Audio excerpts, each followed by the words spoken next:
Welcome to the Hang Up. It's Wednesday. In case you didn't notice, that opening, that intro was not 2 minutes long. I'm actually thinking we should do it 30 seconds every time.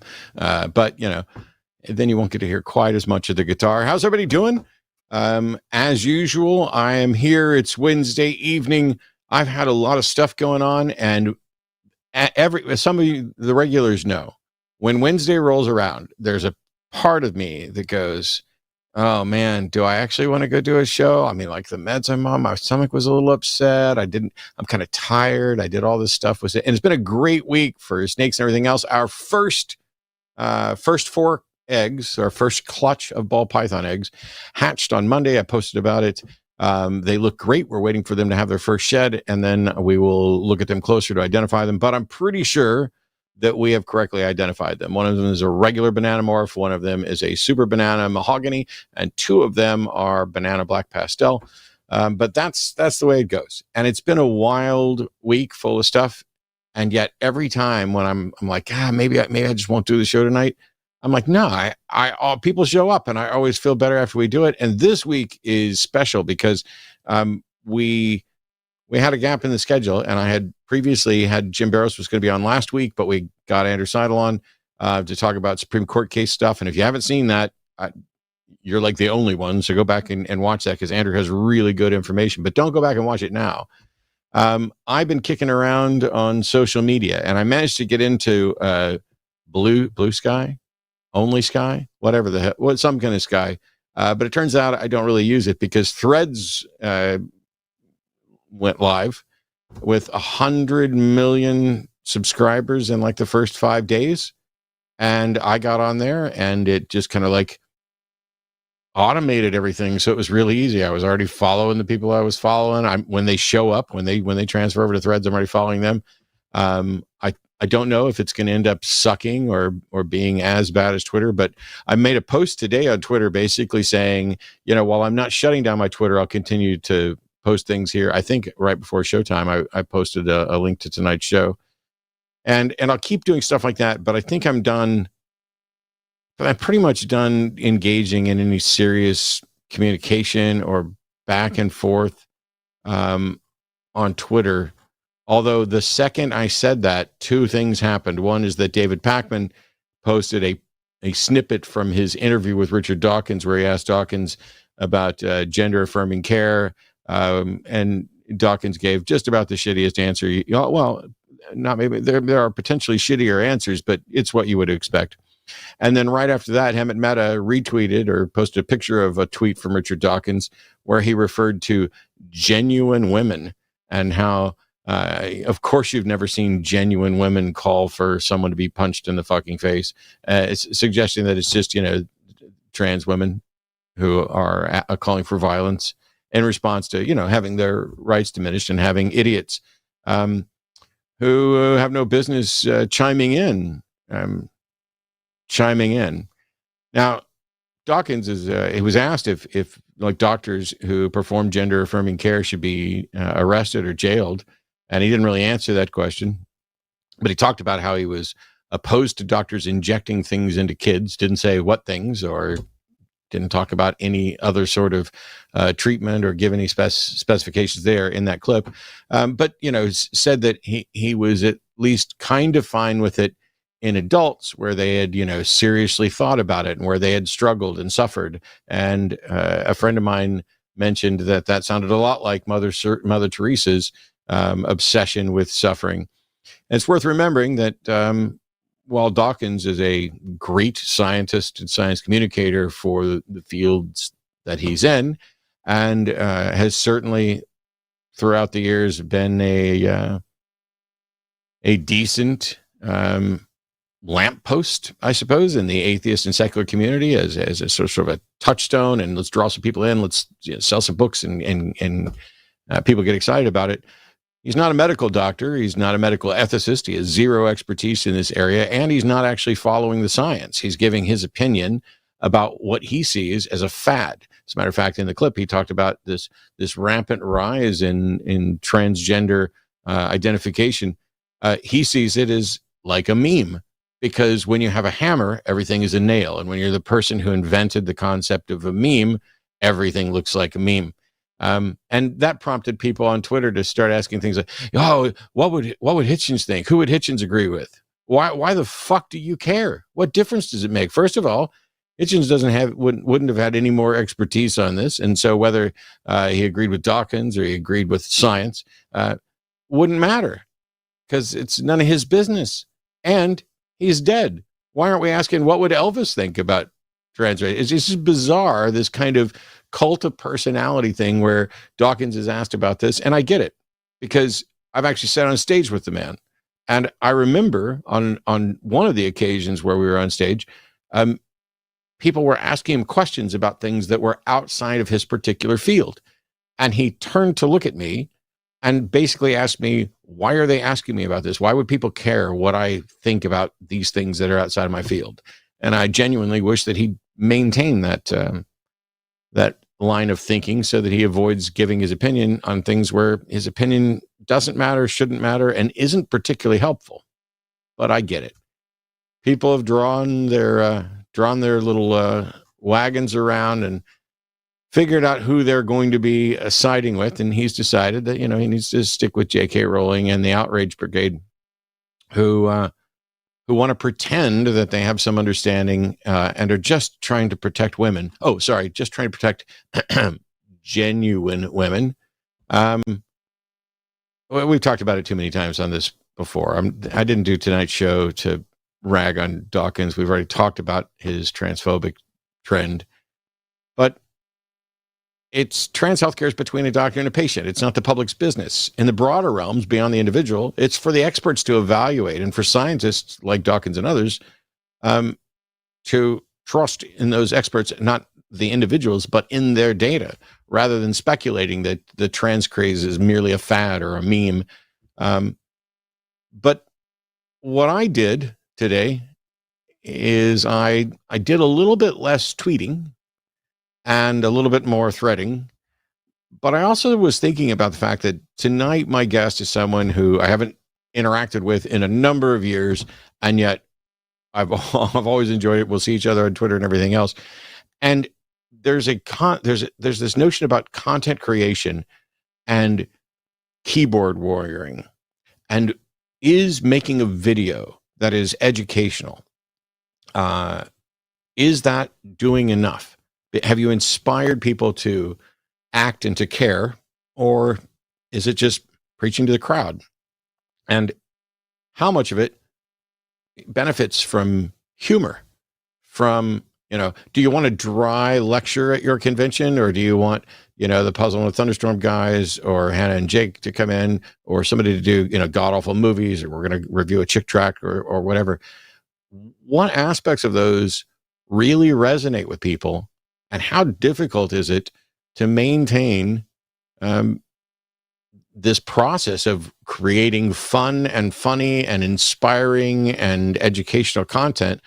How long can you do it? And how many different ways can you do it? Is there a right way? And are we in fact, and this is the question I keep asking over and over again, are we in fact winning?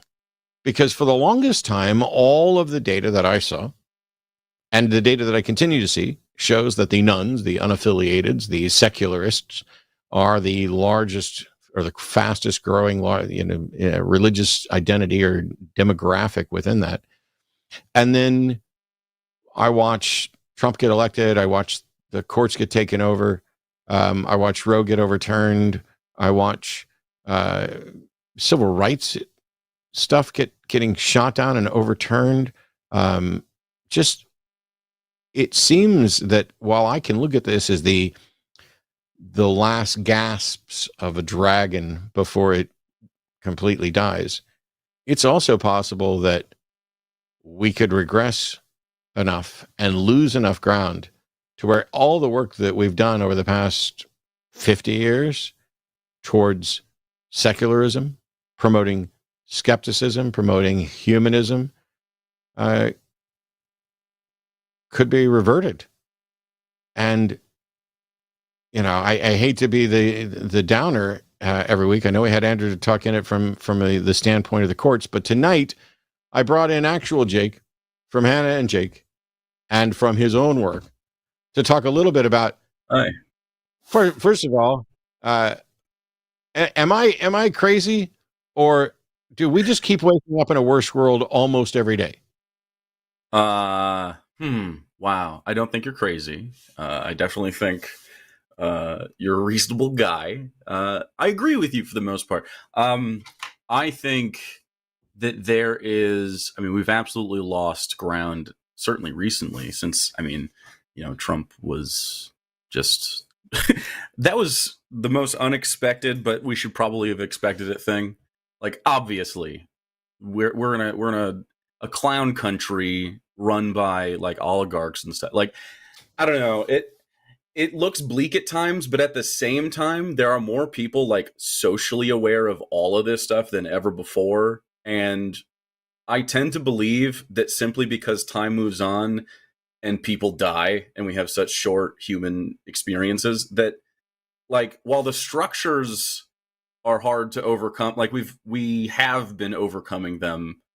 It's just that like sadly, like, we live like, I don't know, if we're lucky, 80 years, 90 years.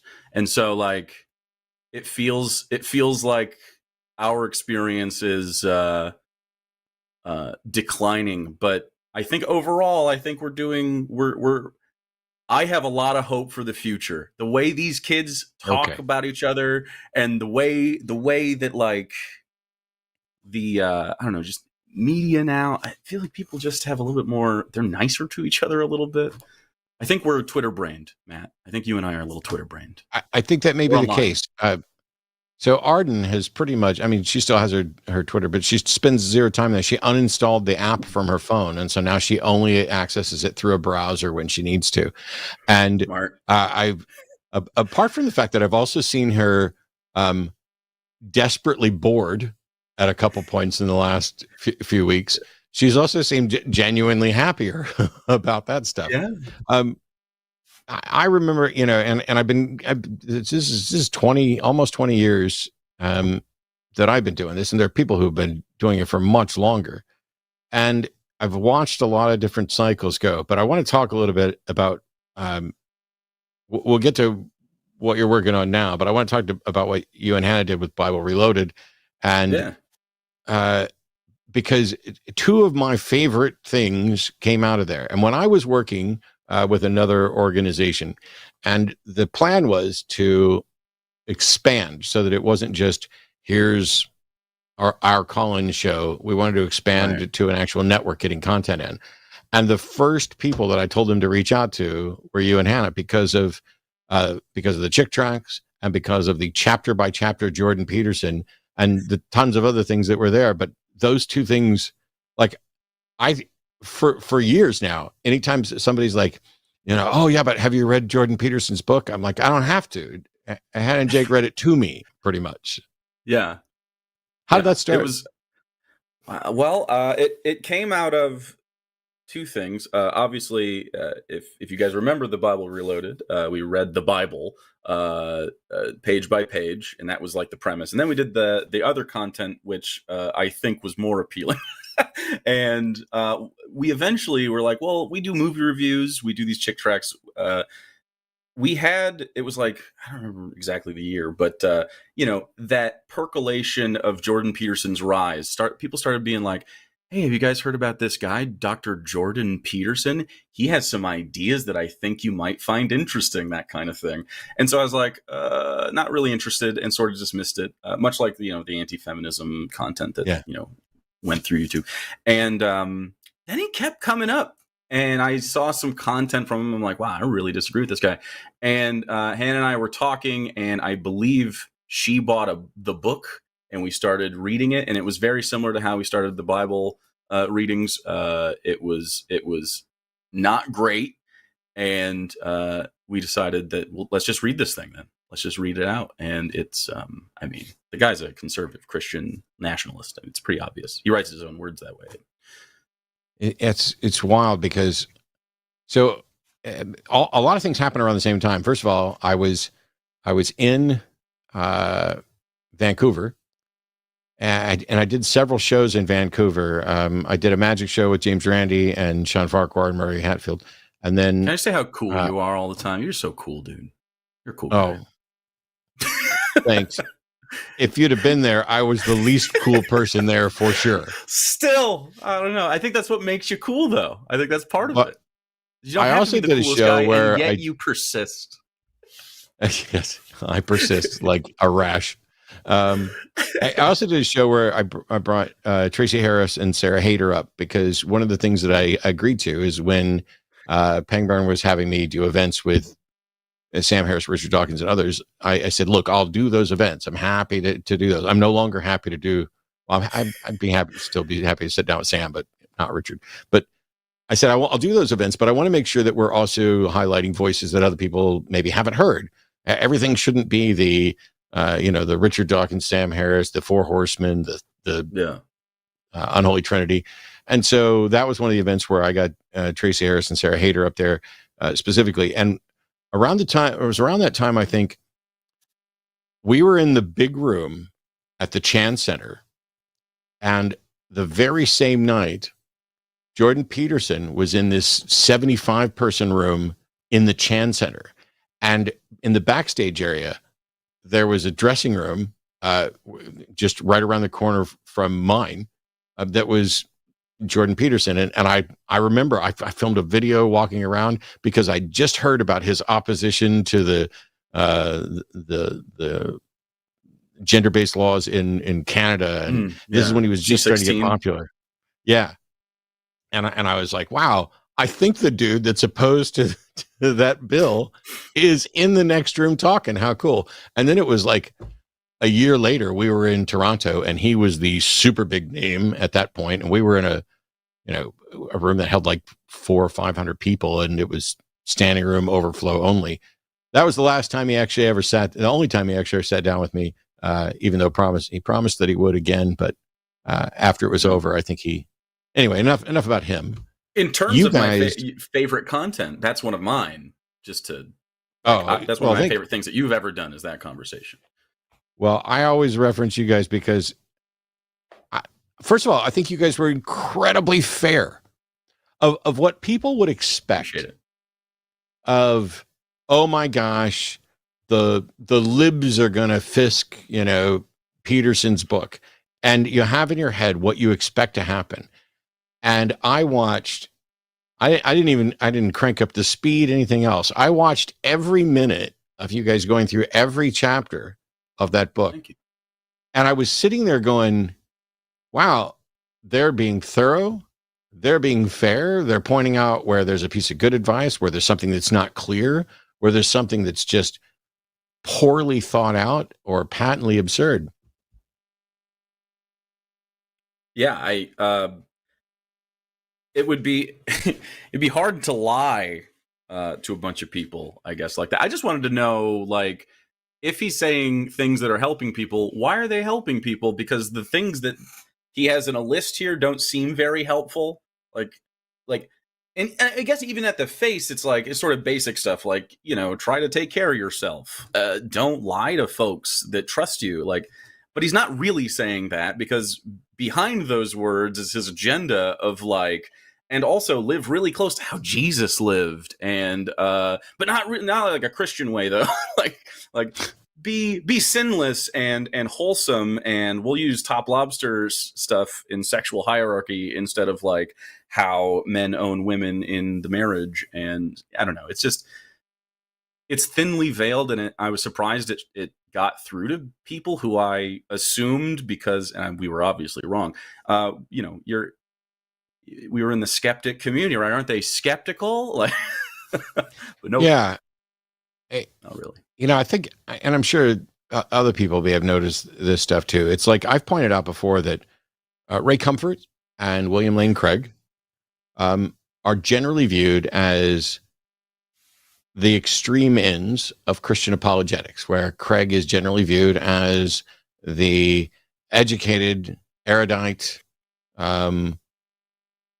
reasonable, scholarly representative of Christian theism, and Ray is the bumbling buffoon banana man.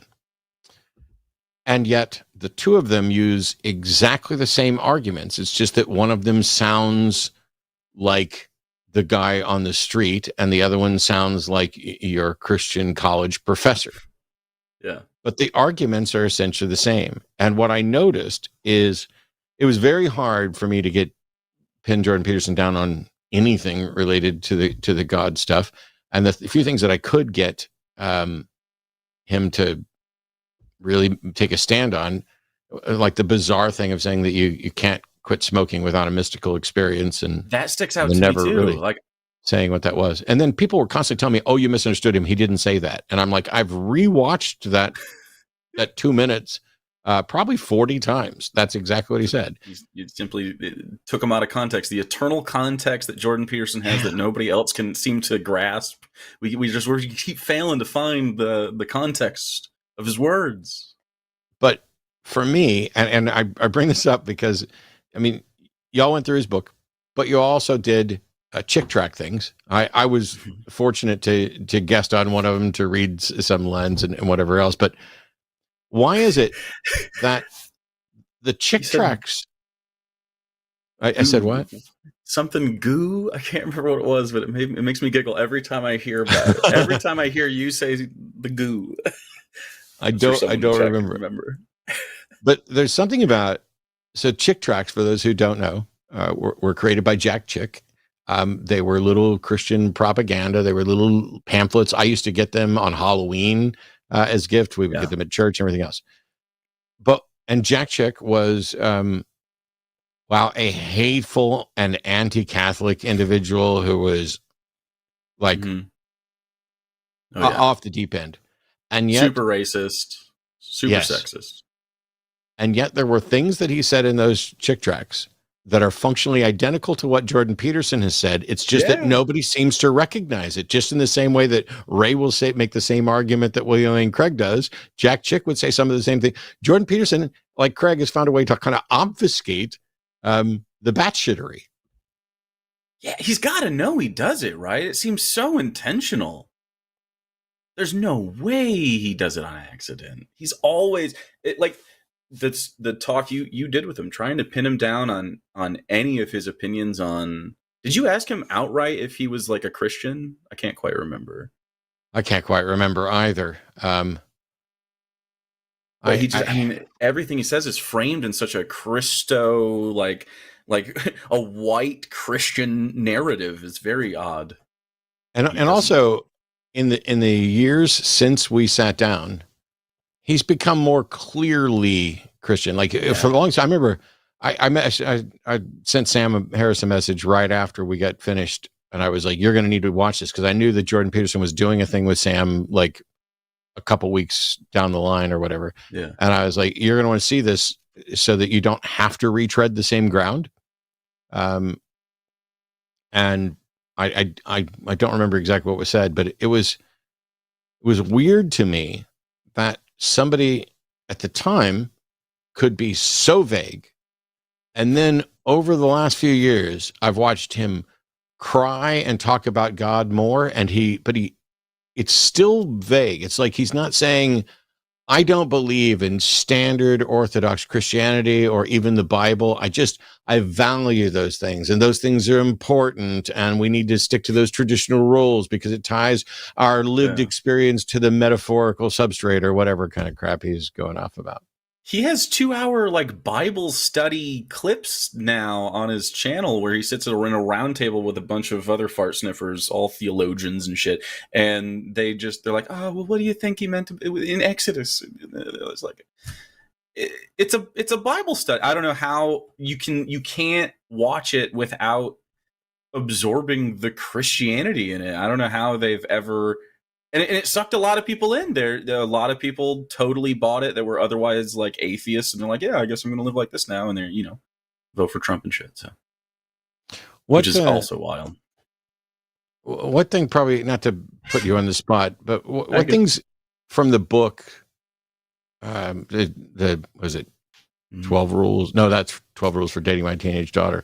It's 12 Rules for Life. Yeah, there you go. Yeah. What was the worst piece of advice that you recall that really stood out as how could anybody suggest this as advice? The thing that bothers me the most of his entire book is there's a vast section where he talks about his interaction with like a woman that he is seeing as part of his job as a therapist or a psychotherapist, whatever he was doing. And he's talking to her and she's like, hey, look, I think I went to the bar. I have a drinking problem. I think I've been sexually assaulted.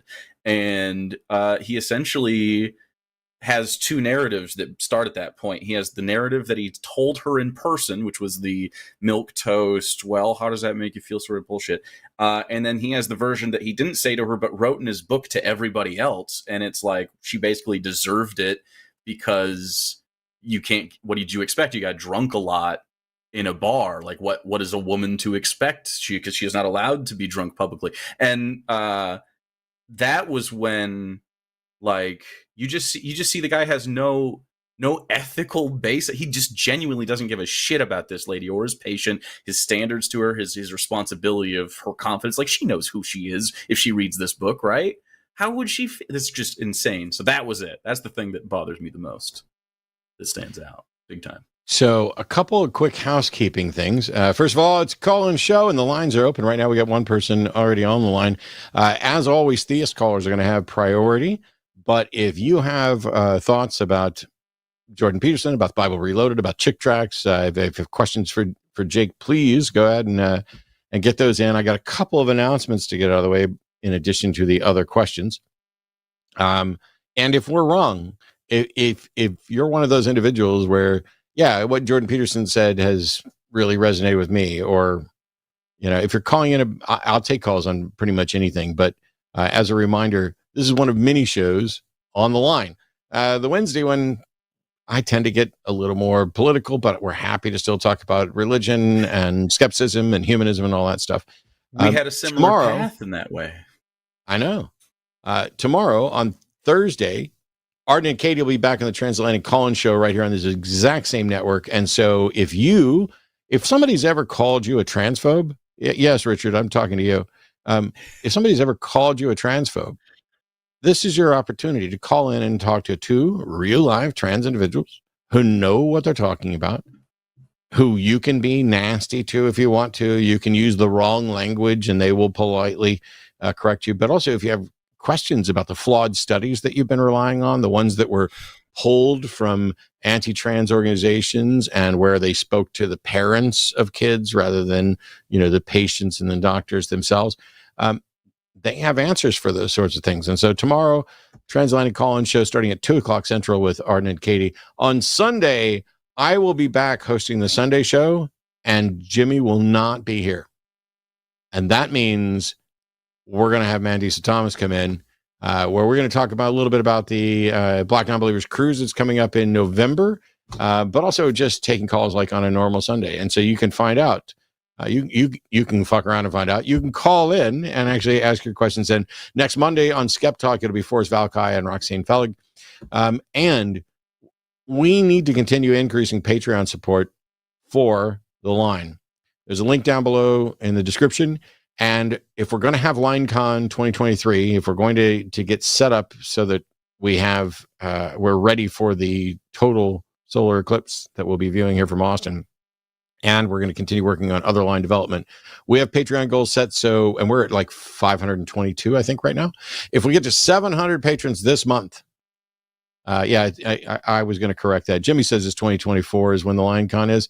I suspected that was the case since it's, I think, April. But in any case, if we get to 700 patrons this month, I will get that cat tattoo that we didn't get. Remember we raised over $40,000 for recovering from religion, but we didn't get to the 44,000 mark that would have made me get Seth's wonderful drawing of a cat tattooed on me. If we can get 700 patrons before the end of the month, I will get the cat tattoo, which y'all know I want to get. So, you can kill two birds with one stone. You can be supportive and watch me get pain and watch me get something I like. At 1,000 patrons, that'll be the beginning of a patron exclusive series where hosts will watch terrible religious movies. Jimmy and I will start by watching God's Not Dead. So, you say fun. You might know this. A lot of people watching don't know this. And I only say this because, my ex-wife, And Beth was obsessed with God's Not Dead to the point where if anybody came over to the house and they hadn't seen God's Not Dead, she would put it on and force them to watch it. So I've already sat through that movie like 7 times, I think. I see.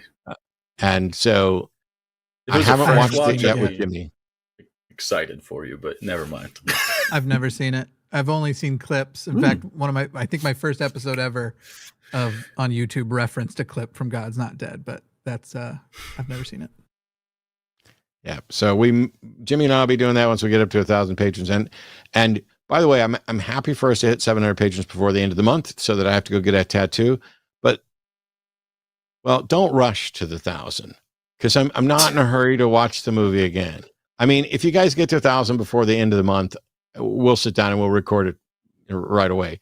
But love me just a little bit. Hey man, rush to the 1,000. We need that to lock in LineCon. We need the funding. See, Jesus. I knew I was going to get called out by the boss. I'm just saying, if you see that the number of patrons is at 9.99, I'll chip in the extra $1 so they don't have to watch the movie right away. On the other hand, $5. If you see a big run on it, no, Jimmy's going to kill me and fire me. Everybody go sign up. It's how you contribute. It's how we do good stuff. But 2,500 patrons by the end of the month, and I'll release nudes.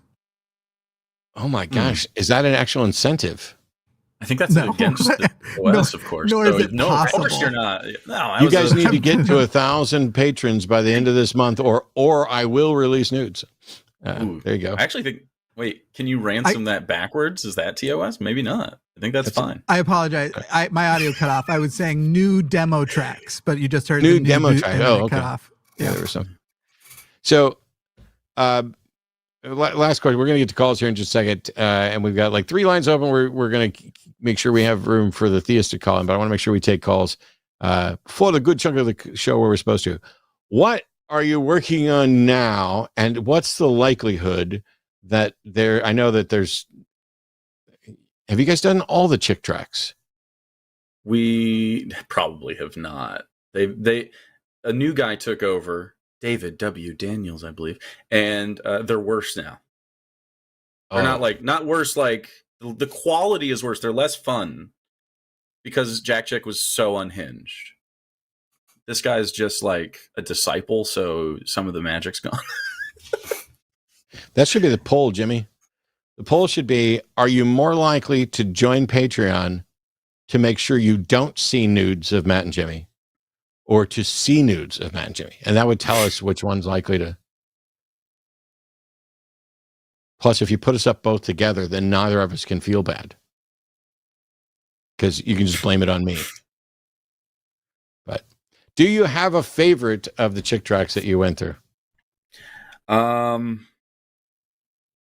Yours was very fun. I think most people's favorite is the Harold Penisman one, which is The Last Generation. And we did that with Armored Skeptic, who is now a conspiracy theorist. And that's what I'm doing now over on Twitch. I've been covering not just him, but because I've sort of been, I still do atheist content, but I began streaming a while back on Twitch at my same name, Actual Jake, and sort of ended up by necessity in politics because of the state of things. And so I've been doing a lot of that. But yeah, we have people on. I talk to a lot of people. We have similar to this where they can just call in. My show's always open as well. Although we don't get as many theists coming on to specifically talk with it. I don't have never quite really the lore behind me as you do. So. I never really got to interact with Armored Skeptic. I met him and Shu at a Mythicist convention, and I will say this: of all the people that I interacted there with, they were the 2 I got along with the best, and they were the ones that were probably least problematic. Now, since then, I've had more issues with Shu, and I've heard nothing from Armored since then. So it doesn't surprise me that there's more conspiracy theorist stuff. I love that people pretend that there's some sort of purity culture thing going on as, oh no, I won't work with so and so, or oh no, I won't work with so and so because they believe this. You just won't work with people who you disagree with. No, I've worked with people who I disagree with forever. I'm a professional debater. I'm working with somebody I disagree with. I'm doing it Friday. I'm debating a Muslim on Modern Day Debates on whether or not Islam is true. He sent me a lovely email yesterday. I'm going to do all my prep work, all 30 minutes of it on Friday. But what I don't like to do is continue to share space and stage and platforms with people who are advocating for things that are truly harmful and to take away people's rights and make the world dumber and more dangerous. So I guess that's where my line's drawn. Yeah, I thought we were like secular humanists, and that seemed to be the consensus for me. But I don't think they really know what like skepticism or anything. Like they were right about Christianity, and they thought, well, guess whatever else I think is also correct because now I'm a smart guy. That is absolutely the way it goes. There are people who, once they figure out how they were being fooled on one thing, they think they can't be fooled again, which means whatever they accept must be correct. And they think they're reasonable, and they think they're employing skepticism. And it's like, okay, I get what you think you're doing, and I understand your suspicion, but you've tipped from, I'm going to believe only those things for which I have good reason, to let me embrace my cynicism and how the government lies and this is a fraud and this must be it. Because, one of the biggest fallacies being, well, if they've lied before, then the odds that they're lying now increases, which that seems to be a reasonable inference, but it doesn't mean that you're justified in concluding that they are in fact lying. And so you're plus you've got like Trump who lies as he breathes. Oh yeah. Yeah. And obviously, like, I think the culture war, mostly the trans debate stuff right now is what's most pervasive. But like, I don't know, if I was at all skeptical, it ended once I talked to like one trans person about their experience. And I was like, oh, okay, I understand. Yeah. You're just like, hey, what's your experience like? And they're like, hey, I have gender dysphoria. What's that like? I just want to be referred to a certain way. Okay, that's easy. You express yourself however you like. Done. Next problem. And they're stuck on it. I don't know how. Yeah, I'm in a wild position because, I mean, I've been called transphobic, and I absolutely could be on some issue at some point. I'm not the ultimate arbiter of that, but I listen to the people who call into the Transatlantic show. I listen to people how people address me since Arden and I have been together, which is 2 years last month. Hey, congrats. Yeah, it's awesome. And the snake stuff's going great. But it's like, part of me wishes that every parent could have a trans child and every person could spend a couple of years in a committed relationship with someone who is trans.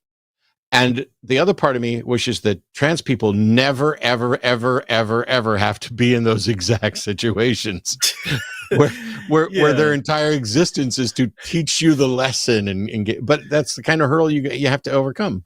I want kids to not have to suffer with ignorant parents, but I want parents to be, it's like you have to have some lived experience to kind of get a little bit of it. Yeah. I obviously, I think like normalizing it just in culture in general and just anything, like, I mean, now you have people that are just like, I don't know about this whole anti-segregation thing. Like they're starting to backslide on weird issues, but I mean, I don't think it's going to lead to major things for us, hopefully. But yeah, I find that on my stream as well, I have been I have a large trans audience because of the apparently like desert out there of people that are actually like reasonable on this issue. And it's like, I have talked to people that are just frothing at the mouth to quite literally, in the process of denying freedom to trans people, deny themselves the freedom to express however they choose. And it makes no sense to me how they even conceive of this. Like, even you can steel man their position, and like there's someone that like cut their leg off recently. Cut your leg off. I don't care. Like there's nothing you can say to me about like if you are made really uncomfortable by a thing, doing something as simple as like, hey, can you just refer to me as a different name, which I mean happens all the time normally. How am I going to have an objection to that? I don't know. It seems immature. Yeah, there's a lot, but we've got callers, and I want to make sure we get time to take calls on the call-in show. So Fiona in California, pronouns as she, her, has a question for us about Abrahamic religion. So welcome, Fiona. You're on the Hang Up. Awesome. Just real quick, I am beside myself because I'm such huge fans of both of you. I grew up, at least when I first started getting into atheist content, the Bible Reloaded was my primary means. And Matt, I might have been an atheist before, but you made me a skeptic. Awesome. Well, thanks so much for calling. What do you got for us? So I'm starting to come up with the idea that Abrahamic religions, and this is mostly tainted by my perception of my time in Islam. Oh, sorry. Is this better? Apparently, I can hear you fine. Yes. Just a little quiet, but it's okay. Okay, I'll speak up.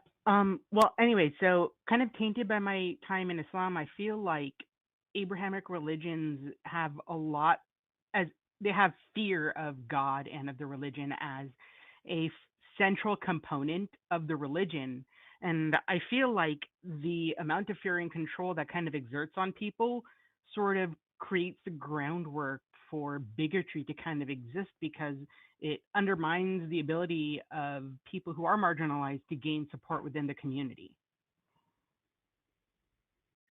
Yeah, I mean, I would say so. I don't think that the form of bigotry that we experience would exist anywhere near the way it does without our ties to Abrahamic religion in this country and throughout the world. I think it's endemic to the problem. It leads people to, I mean, if you don't even have the proper cosmology of where you are in the universe, and you think you're like specifically special chosen people from God, and they all do to whatever sect they are. And it's like, I don't even know how you can start to have empathy for people that you inherently feel are othered and like lesser and need to be saved by you, and their way is the wrong way, your way is the right way. I don't know. It's just, it's very toxic. Yeah, I mean, I know, at least growing up as a Muslim, when I started to realize, or when I started to get the inclination that I might be trans, I didn't actually believe myself for more than a decade, mostly because of the indoctrination that I received at how terrible that is, but also because who would I tell? And there was that crippling loneliness. And I feel like we do ourselves a disservice when we don't talk about that aspect of religion, more openly in conversations with religious people. I'm not saying that you guys don't, but whenever I talk to a religious person, they want to focus on the aspects of religion that are maybe supportive. But I think that rather than try to look at the people who are religious as exceptions to the rule, that we should also kind of evaluate a religion based on the worst aspects that it allows in accordance with its tenets, if that makes sense. I mean, personally, I would have, I don't know, I guess the value of a religion is pretty low to me, because it seems like the good things that we list about people tend to be just secular things that we identify as well. Like, I don't think you need religion to find the good things that we all agree are good. Yeah. Okay.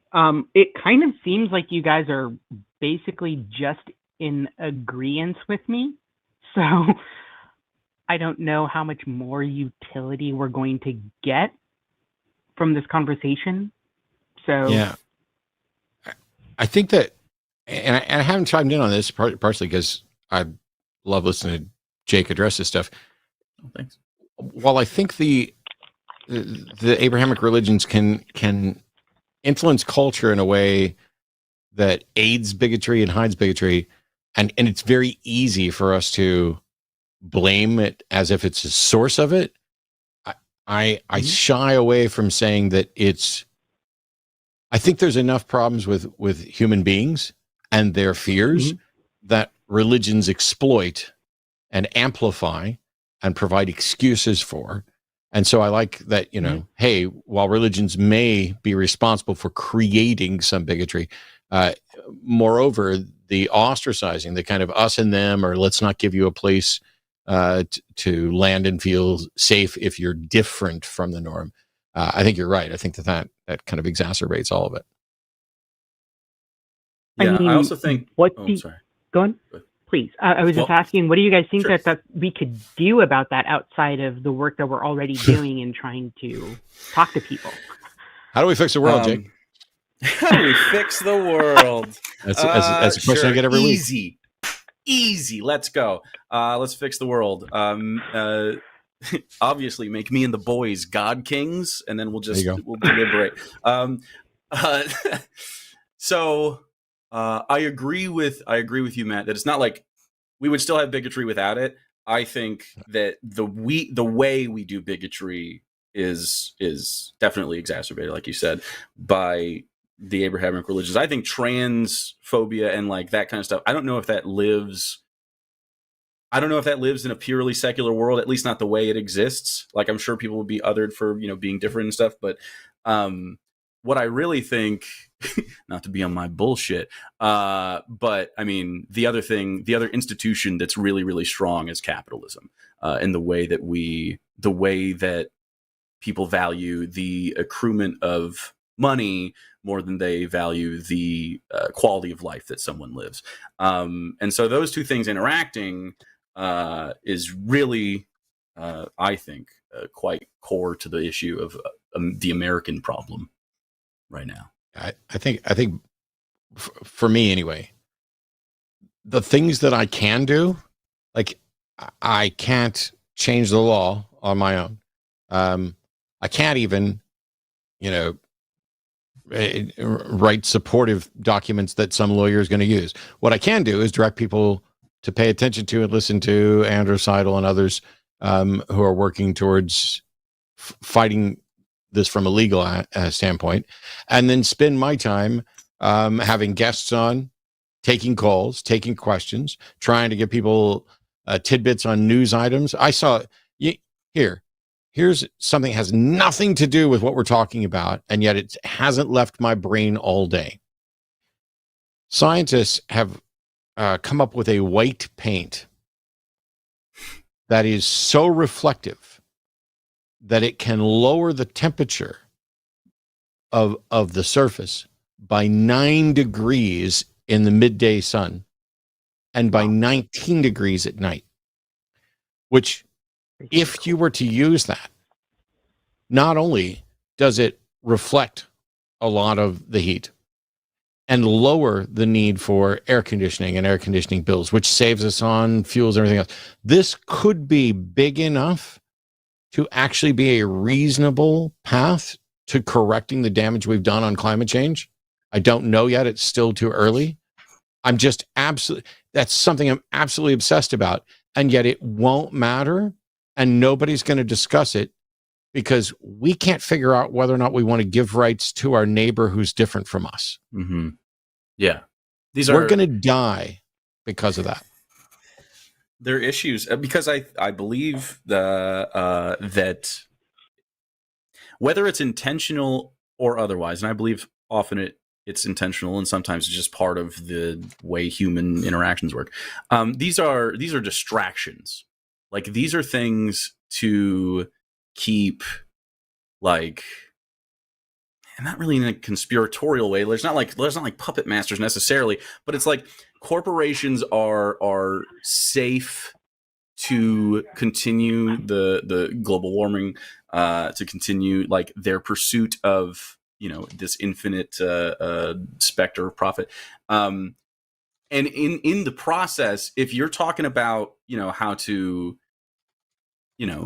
deal with your neighbor's trans kid, which isn't your deal, which isn't your problem, which isn't your life, instead of, man, maybe I deserve more, a better quality of life day to day. Maybe I deserve healthcare. Maybe I deserve like housing. No, instead I'm just going to spend all my energy on Twitter being mad at, I don't know, hormone blockers or something. It's crazy. Yep. Yeah, I mean, I also kind of feel like when we're talking about some of the Abrahamic religions, and I'm going to project a lot of my experience with Islam into this, the tribalism gets really intensified, and it almost feels like they view non-believers as not human. And people who don't fall within their constraints as not human, just by the way that I've been treated and I've seen people be treated, I can't imagine they would treat others they consider to be real people like that. Yep. I appreciate the call, Fiona. I'm going to move on to some other questions and everything else. But yeah, I hope we can work together to find a way to combat that. Awesome. Thank you for taking my call, guys. Our pleasure. I tell you, and you talk about where we draw lines and why. The article that I was reading on this white paint, and the white paint's not going to be ready for another year for public consumption, and they're looking for ways to, combat it getting dirty and things like that. It can reduce air conditioning needs by as much as 40%. And this new formula reflects up to 98% of sunlight. The article is in the New York Times, and it just hit.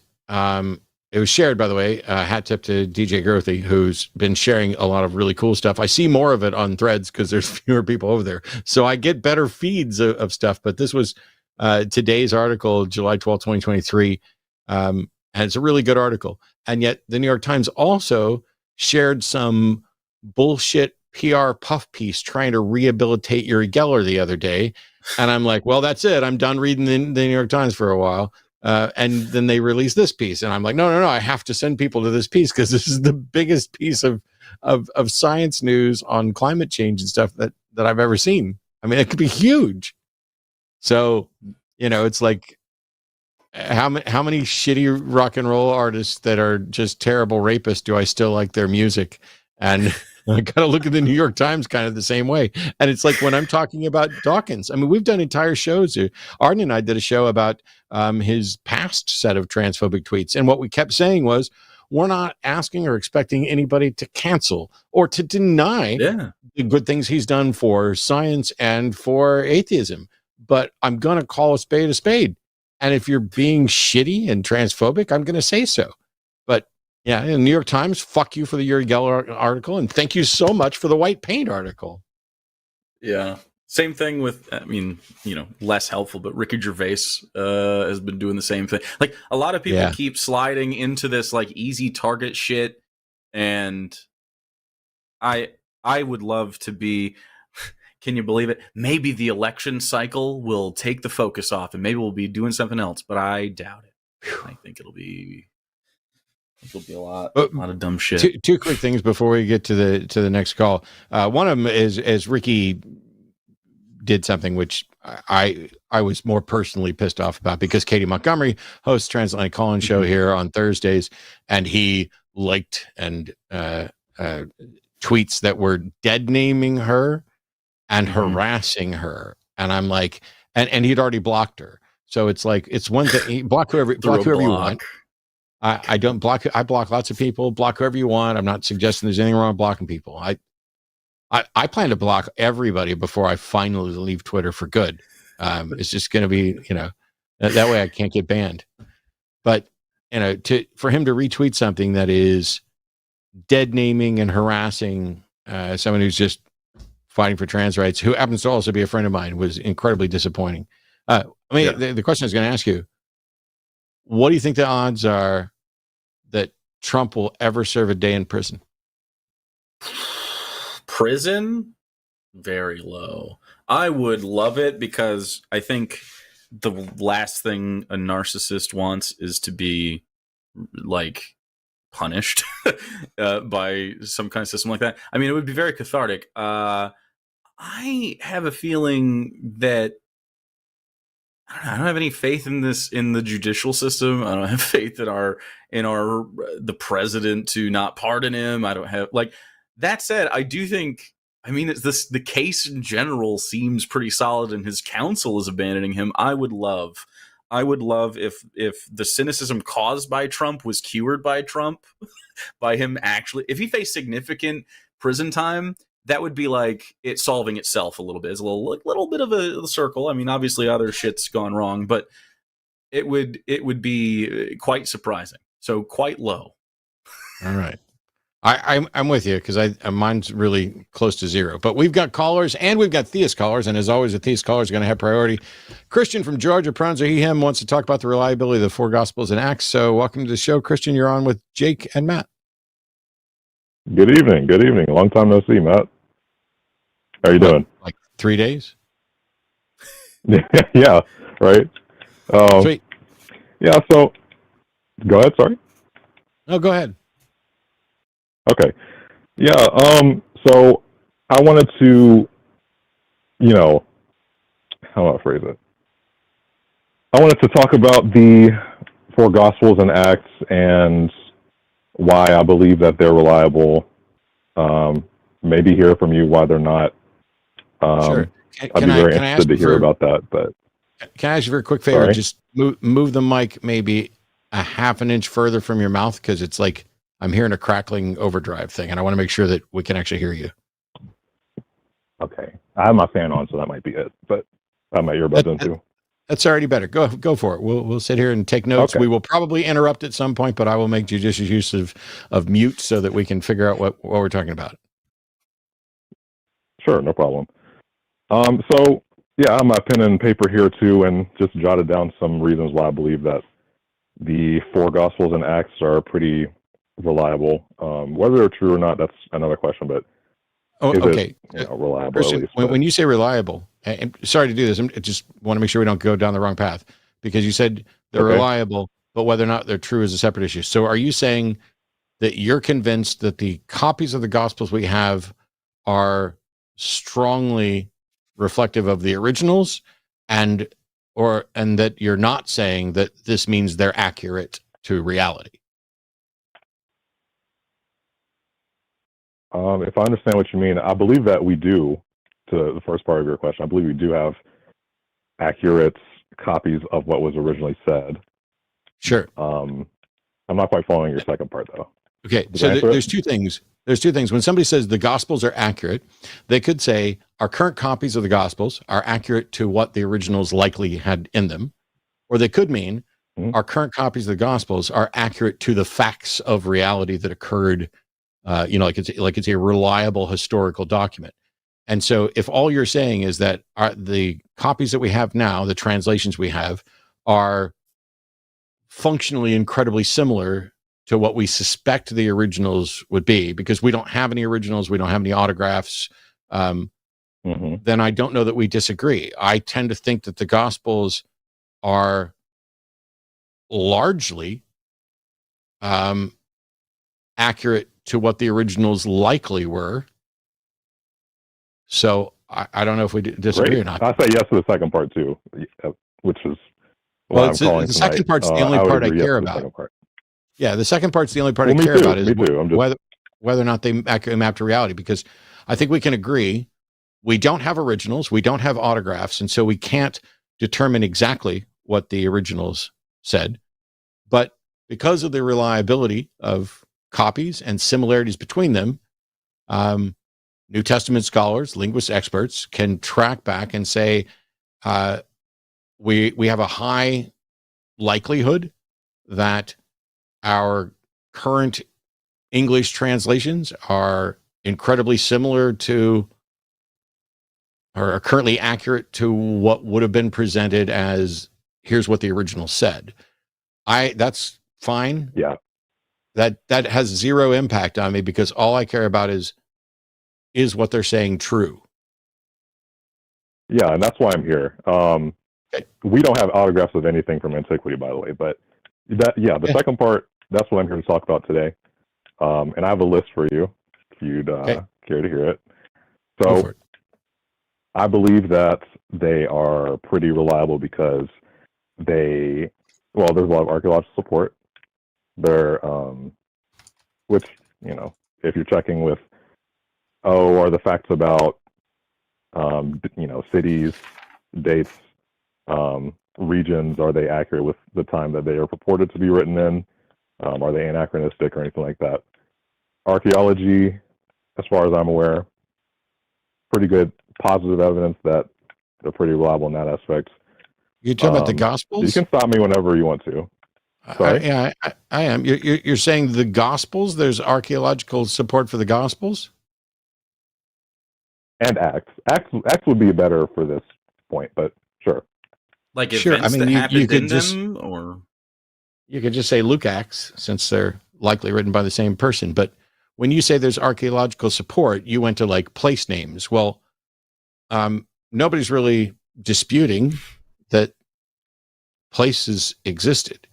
There's no archaeological support for a tomb or an empty tomb. There's no archaeological support for Mhm. the ripping of the temple veil. There's no archaeological support for a particular crucifixion. There's no what actual facet of Jesus's life that's specific to Jesus is supported by archaeological evidence? What about, are you familiar with Caiaphas's ossuary?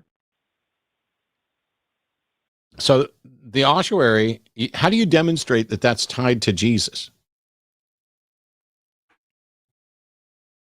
Yeah, that's a tough one. Yeah. I'm sure you wouldn't want me to use the Bible. Well, the Bible. So first of all, the Bible can't confirm which ossuary it is tied to it at all. I mean, so I don't know how you could use it. Ossuary First has of all, the the Bible. description of his name, so it's not a mystery. The ossuary has a name. How do you know that's the Jesus that's in the Bible or the Yeshua that's in the Bible? It's not like he was the only person with that name, right? Oh no, I'm not talking about Yeshua. I'm talking about Caiaphas. Sorry. Okay. Yeah, So I have much more to the list. So, what's the point for that ossuary, and how is it? Because I asked for things that were specific to Jesus. yeah, I don't know. I can't quite give you that right now, off the top of my head. But I have more. Well, I believe. So it's weird Go to ahead. say you have more when you have had nothing so far. So why not start with the best archaeological support for something specific to Jesus? If I knew something else on my head, I would tell you. It's a cumulative list, so I'm not spitballing here. The problem here is that all I'm asking you to do is to present evidence that you called in to present, and then you're saying, well, it's a cumulative case. But so far, a 0 plus 0 plus 0 plus 0 plus 0 plus 0 is still 0. So you can't have a cumulative case until you have at least one thing to reference. And all I'm asking is, what piece of archaeological evidence confirms anything specific to Jesus? Okay, so I'm trying to be careful with my words here, but that's tough because Jesus didn't write anything down. We don't have his body, obviously. I would have to say there's nothing, but there are other ways to go around it, like indirect evidence. Would you like to hear it? I'm just saying you called in to present your case. This is my first point, by the way. I have like 9 points, but would you like to hear the rest? I'd like you to present your best point to start with. Why wouldn't you start with your best point? Why would you start with something where you're forced to admit that you don't actually have anything? Your first point is completely empty. Well, for Jesus specifically, but I'm saying, did the Gospels record dates, places, rulers, times that rulers were in power? Christian, do you think for a second that I'm reluctant to believe that dates and places were real and that those places existed? The whole point is Is the Bible, are the Gospels, an accurate representation of the facts of reality of the life of Jesus, the individual who is supposed to be God incarnate, who takes human form and is slaughtered as a substitutionary atonement for our sins? Everything about Christianity comes down to Jesus. And when I say, do you have any and you're like, oh, I believe it because of the archaeological evidence. And I say, what's the archaeological evidence that is tied specifically to Jesus? And you have nothing. Aren't we done? What other evidence do you have that points to the truth of Jesus being divine or even existing? Yeah, so, well, I'm positive that you're not contending that Jesus didn't exist. So I've heard you're not a mythicist. No, I'm not saying Jesus didn't exist. I'm not a mythicist, but you can't demonstrate that he did. You have nothing but stories, which could be about different people at different times. It could be that name one aspect of Jesus's life that is specific to Jesus, that isn't, like, oh, he, was in Bethlehem. His death, perhaps? I don't know. That's not about Jesus. One thing specific to Jesus that we can know with a high degree of confidence. His death. How do we know it? Can know it extra biblically, intra biblically. Would you like me to list some? How can we know? Well, all right. There's a biblical report of someone's death, but that's the same book that's reporting miraculous things and other things, and that he rose again. Well, it's mentioned beyond the Bible too, but no, okay. Do you have a contemporary source that specifically lists the death of Yeshua ben Joseph? Sure. You can. There's TACIS Annals, Josephus, Suetonius. None of those are contemporaries. None of those are contemporaries. Josephus, I guess, how specific are we talking here? Hang on. Contemporary at the same damn time, not historians writing decades or even a century later talking about the stories that they've heard. That you might as well be saying, hey, there's newspaper articles that say Elvis was abducted by aliens, and so that's evidence that Elvis was abducted by aliens. It's absolutely not, and they're not contemporary. Okay. As far as antiquity is concerned, this is pretty good. It's as good as we're really going to get. Like, here's the problem. They're not hundreds of years off. They're not centuries off. Here's the problem, Christian. Here's the problem. Go ahead. When I point out why your case can't be made or hasn't been made or isn't reasonable, you say, but that's the problem with antiquity. Is your God somehow limited by antiquity? Is your God somehow incapable of presenting reliable evidence that should convince a reasonable skeptic in the modern age? Why would God decide to do these miracles at a time when he cannot present evidence to future generations? Because if you're just going to say, well, it was a long time ago, it's really difficult to come up with evidence, I agree with you, which is why it's not believable. That doesn't make it more believable. That doesn't mean you should believe it anyway. You're just admitting that you don't have good evidence, but you're going to believe it anyway. All right. I'll get back to hopefully getting to the rest of my list soon. But to answer your question, God himself is not. No, he's not limited to the constraints of our physical universe or time. But things like papyri, which degrade, you can't really do much about that. Could God maybe? But God can, right? God can, though. To say that the absence of that is evidence of absence, I think is kind of a bit silly, though. Would agree with that? No, sir. Wondering why you find such poor evidence compelling, actually. I haven't even given. Okay, I'm sorry. I'm glad you have a lot of questions, but I have like 11 points, and I've not even gotten really past the first one. You should have started with a good one. And I'm not going to stay here forever. All right, let's get. Well, I'm trying to build up. I'm trying to give. By the way, on Sunday, order, By the way, on Sunday, after this all failed, didn't you go and call into the Atheist Experience and whine about how I treated you? Yeah, we did get off on the wrong foot. Like we sure did. It was unpreferable to me. But thanks for calling back. But here's the thing: You're welcome. When you say you're admitting that there's an absence of evidence, and you're saying that you think it's silly to consider that evidence for absence. I didn't So admit that. You didn't admit that there's an absence of evidence. So when you say that it was a long time ago and papyruses degrade, and then you admit that your first point doesn't actually demonstrate anything of archaeological evidence for support of Jesus, that's not an admission that there's an absence of evidence to support your position? Yeah, so what I actually said was, first of all, on the archaeological support, my question, which is why I'm here to begin with, is about the four Gospels and Acts. It's not just specifically about Jesus. And you narrowed it down, which I don't mind. But I was talking about how the four Gospels and Acts aren't anachronistic, which is why archaeological support is on my list.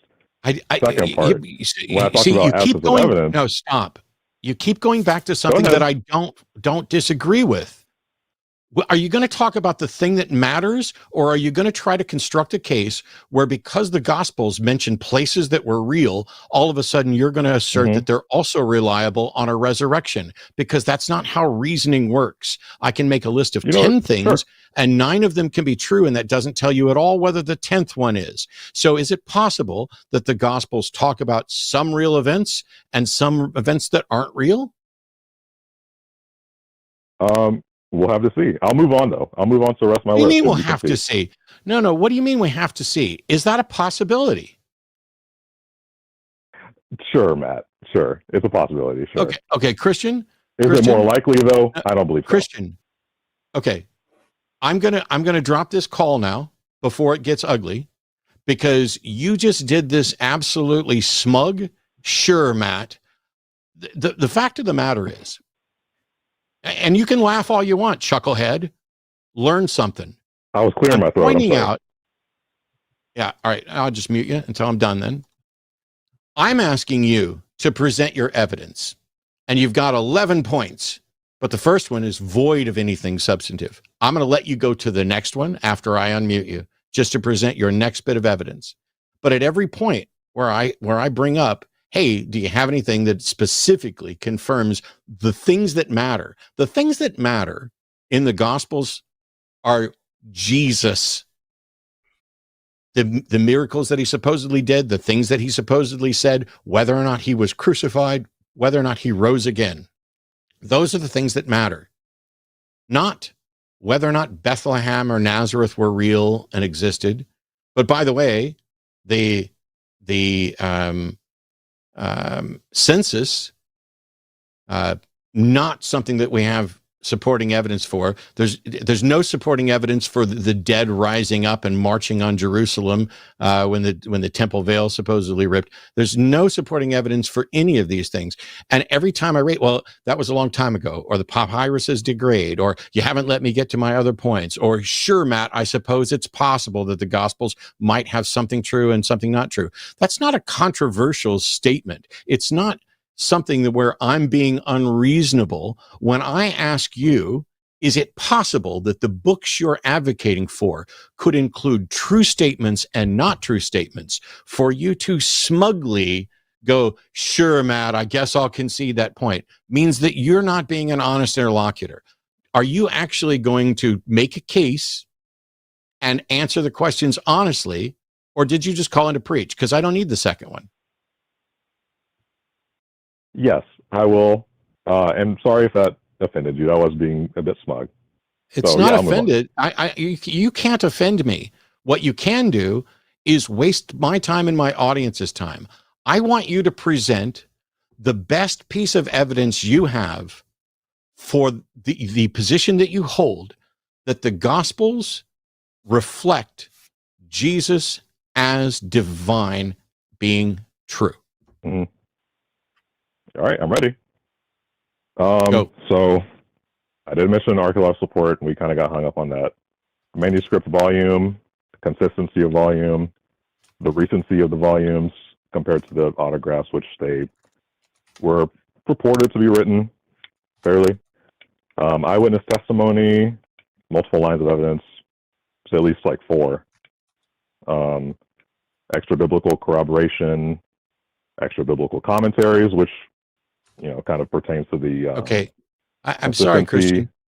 I'm sorry, Christian, but I asked you to present. Thank you for the permission to go the fuck ahead. I politely interrupted and even said I was sorry because what I asked you to do was to present your best piece of evidence. But what you said was manuscript volume, consistency of volumes, recency of volumes. Okay, since you're incapable of doing this, let's start with manuscript volume. What does that 2-word thing mean that you think it's evidence? The reason why that's on my list is because compared to other, manuscripts from antiquity, right? Famous ones, which may have like 20 or 40, manuscripts or fragments of manuscript. The Bible thankfully has a lot, and that's good evidence that we have a good idea of what it's saying, and it's been reliably transmitted. So that's Christian, as we started, I said at the starting, that the evidence that the copies or the translations and copies that we have right now are accurate to what the original said is not something that I've been disputing. I asked for evidence that they were true. Does the number of manuscript pieces in any way for any book ever in the history of the universe have any impact on whether or not what the manuscripts say are more likely to be true? No, sir. I just answered your question. That's it. Thank you. I'm now done. Okay. Well, I hope we can have a better talk sometime. I hope you come up with better evidence next time, because what you keep presenting is absolutely nothing. The truth. Well, I'll be able to finish my list sometime. Well, you can finish it on your own fucking channel, because I'm not going to let you keep wasting my time and the audience's time. I don't have a channel. I'm asking you for evidence. And what you're saying is, well, we have a lot of pieces of manuscript, but that doesn't tell us whether or not anything's true. Neither does the consistency. I can continue if you want me to, but why would you need to continue? You have epically failed to present anything of substance when I gave you every opportunity for the past 20 minutes to present your best argument. I can give the other 60% of my list. What good is another 60% of bullshit and nothing? Do you even know what an argument? Who knows? Do you even know what an argument is? Because you haven't presented an argument yet. You just uttered manuscript volume, consistency volume, recency of volume, eyewitness testimony. By the way, you have no eyewitness testimony that you can verify, and no eyewitness testimony that you can investigate. Well, if you're talking about the Gospels themselves, a lot of books from antiquity are anonymous, especially in Rome. So, I mean, that's not like I don't know why it is, Christian, that you think I don't know why it is that you think you need to lecture me on antiquity. When of the two of us, I'm the one that knows what the fuck I'm talking about, and you're just rattling off 2-word things.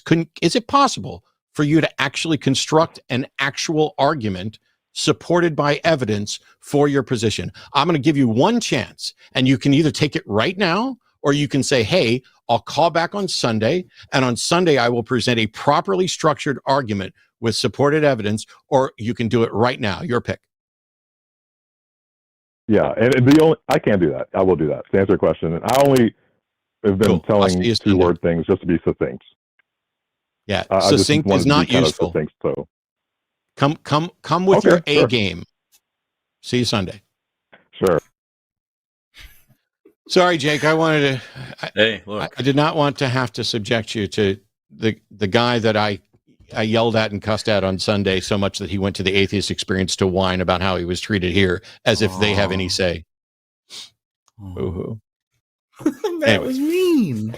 Well, I would just love to see the reason that these people find it compelling, because every time I ask them, and just like, I don't know, they don't really have a base for why they want to think it other than they already believe it. And it's really hard to show them that until you start asking, hey, what do you think about this?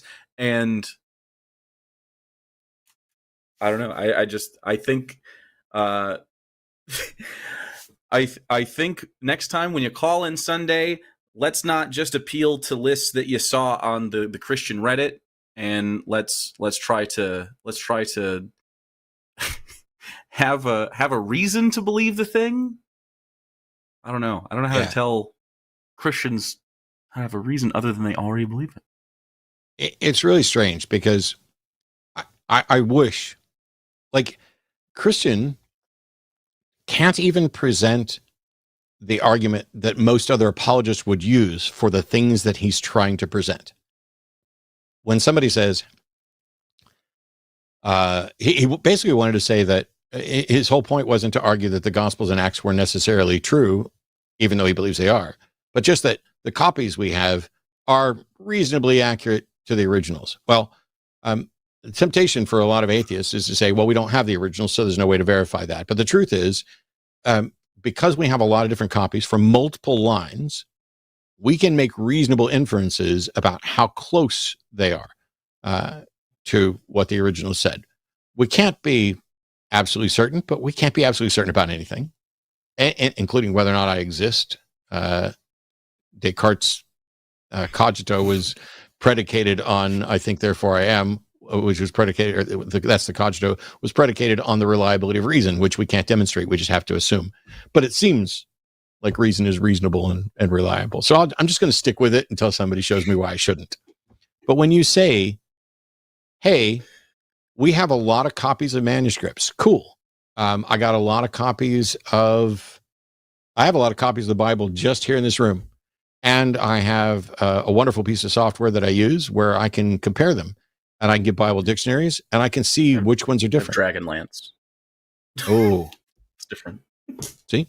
But I would bet that there's a lot of copies of that, and that they're virtually 100% accurate to each other and to the original. But it's possible that something got mistranslated or misrepresented. It's also possible that something got embellished. It's not like, I mean, this is prior to the printing press. This is also propaganda where people have motivations. There was fighting about which books should be included in the canon. They didn't include the Gospel or the Shepherd of Hermas. They didn't include the Apocalypse of Peter, two of my favorite books, which were considered in antiquity to be inspired right alongside everything that's in the Bible right now. But those didn't get included because of politics within Christendom. The Arian view is this, the Marcion view is this. We know that there are fraudulent books claiming to be written by Paul that weren't. We know, and one of them starts with, I'm Paul and I'm writing this with my own hand so that you know that it's me. And we know, and this isn't, when I say we know, what I'm saying is that New Testament scholars, Christian and non-Christian New Testament scholars, are generally in agreement about which particular books were written by Paul and which ones were potentially forgeries. To say we have a lot of copies of the manuscript, that's really good for making sure that what we know and understand about the originals is probably pretty accurate. Like, it would be really unusual if we found an original copy of the Gospel of Mark and it told the story of how Jesus and Satan were actually the same person.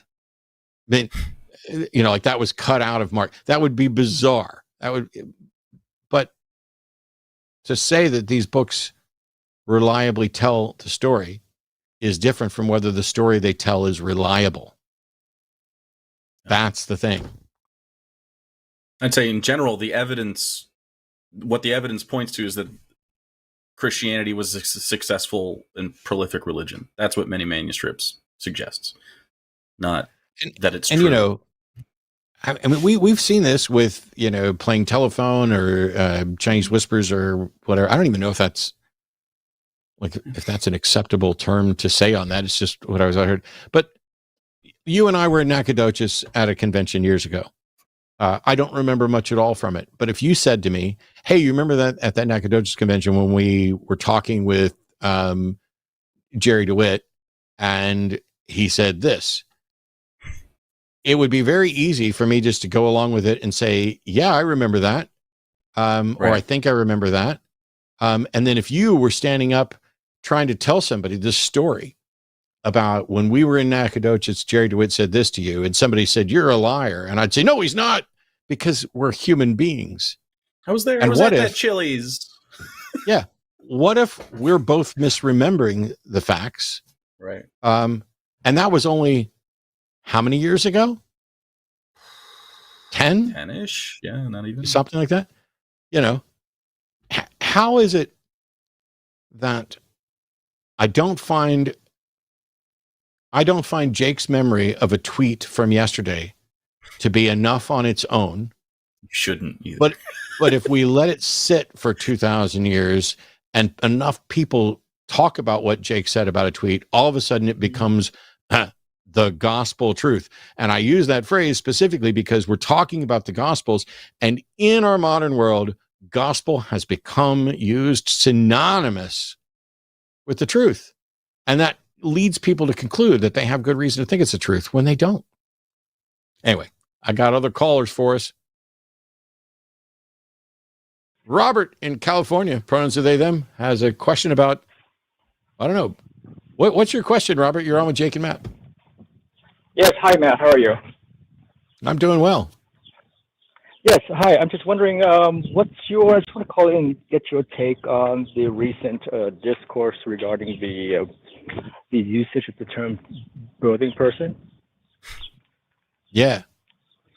Yes. I think Anna Kasparian's a whiny potential birthing person. Yeah, I think it's a non-issue. It's just like every leftist ever, even if they use the term birthing person, which I don't hear a lot, and it's usually just in medical spaces. If you're like, it really bothers me that you call me a birthing person, my response is, okay. And then I don't, and that's it. And we move on. But like, a birthing person describes people who give birth, and they're not necessarily going to be mothers or want to identify as that, and that's okay. And that's the only time the term is used. And so, yeah, I mean, hey, look, I'm a big lefty. I'm a big wokey. And I don't hear, nobody says birthing. I never hear it. In common parlance ever. It's not a thing. I agree. And there's nothing under normal usage. Like, I could spend 10 years locked in a room with Anna and would never directly refer to her as a birthing person. It's only, we don't, that's not a phrase that's used at the person. It's used to include a collection of people without excluding people from it. And so it's like, oh, people are like, oh, why would you refer to me as someone with a vagina or someone with a womb? I don't know. If I'm talking about people who have a womb, and you either are in that category or you're not. I wasn't saying, I don't know. I haven't examined you. I don't know if you have a womb or not. It's none of my fucking business. But if you're going to get upset because I talked about people with a womb and you're like, that includes me and it bothers me that you would talk to me like that. Okay. Yeah. Sorry. Not sorry. Like I can conceive of a guy who would be upset by being called like a dick guy, but I'm a dick guy and that's okay with me. Like, and it seems a little more crass than birthing person, but it's just case by case. Again, this is like, I don't know. Anna Kasparian it was just her lead into her new pathway. That's all it was. She was just testing. It was a dip a toe in Jake, opinion. Go ahead, Robert. You just mentioned that the birthing person is a medical term. Is there any example of a medical significance or information that can be conveyed by the term birthing person as opposed to saying trans male, trans female? Yeah, because it's way easier. Pre-op on HRT. Well, yeah, because like you're only relevant. Hang on, Robert. Sure, man. When you're talking about, when you're using the term birthing person, it's because you're talking about people who are giving birth, not the other things they are. That's it. That's the reason. No, but birthing person is a political term. It's not a medical term because it conveys no medically relevant information to actually, it's about people doing the medical process of giving birth. That's actually what it's about. Birthing person. Hang on, Robert. Birthing person, to the extent that it's used, relates to childbirth. And it's a way of not genderizing the term to be like mother, woman, any of that, just like we talk about someone with a uterus. Right. Okay. Someone with a uterus is a medically relevant information. Birthing person. So is someone who's giving birth or has given birth. Right. Right. So in that case, so the three cases are women, trans men, and non-binary person, right? So in No, each of those cases, no, Robert. okay. No. You're wrong on all three accounts. Technically, Okay. someone with a womb might be a woman, might be a man, might be non-binary. None of that's relevant. Birthing person is about Right. an individual who is giving birth or has given birth, and it's a way of saying we don't need to know whether that person is a woman, a man, or non-binary. We only need to know. No. The only thing that's medically significant is are Yes. they giving birth? Have they given birth? Why do you keep saying yes and then as soon as we're done saying this, you say something different? No. Okay. Well, my apologies. So yes, in the medical context, whether you're a man or a woman is irrelevant. But whether or not you are a male or a female, whether you are post-op or pre-op, whether you're on HRT or not on HRT, whether you have a hysterectomy or not have not had a hysterectomy, those things are important. Robert, none of that is relevant to whether or not you are or have given birth, because let's take two people. One is giving birth at the moment, and another one has given birth in the past. That doesn't tell you whether or not that person is male or female, has a womb. The person giving birth is probably. Would you shut the fuck up, Robert, while I'm explaining this to you? All right. Okay. Go ahead. The person who's currently giving birth almost certainly has a womb, but the medically significant thing is that they're given birth, not whether or not they're male, female, or other, which may be the case. Because the universe isn't just XXXY. It's not just biological male, biological female. First of all, you should probably call in the Transatlantic Call-In Show, especially on a day when Dr. Ben's there, so that Dr. Ben can tell you what an actual doctor gives a fuck about. But what Jake and I are talking about right now is that when the term birthing person is used, to the extent that it's used at all, it's used to talk about medically significant things in a way that does not incorrectly gender the person or the people that you're talking about. That's it. Now, go. It's usually just like group data sets that they're talking about. Like, oh, these are the people that gave birth. And that's it. Right. Are you really opposed to that? So like, No. I mean, sticking your flag in that. I'm just kind of curious. Well, not really. I'm just curious that Anna Kasparian, she was just basically just making a point that the birthing person is more of a political term, not a medically relevant term. What's political is getting mad about this term being used. That's what's political. Yeah, it doesn't matter if it's medical. It doesn't matter if it's medical or political. It's accurate. If I want to say, hey, how do I talk about everybody who's given birth without excluding people of various genders, then I can talk about birthing people, or I can say people who have given birth. What's wrong with saying people who have given birth? How is that clinically relevant? I didn't say, wow, Robert. What is wrong with saying, I'm going to talk about all the people who've given birth, and I'm going to say people who have given birth. What is wrong with saying that? What should I say instead? What should I say? What should I say? Would you shut up?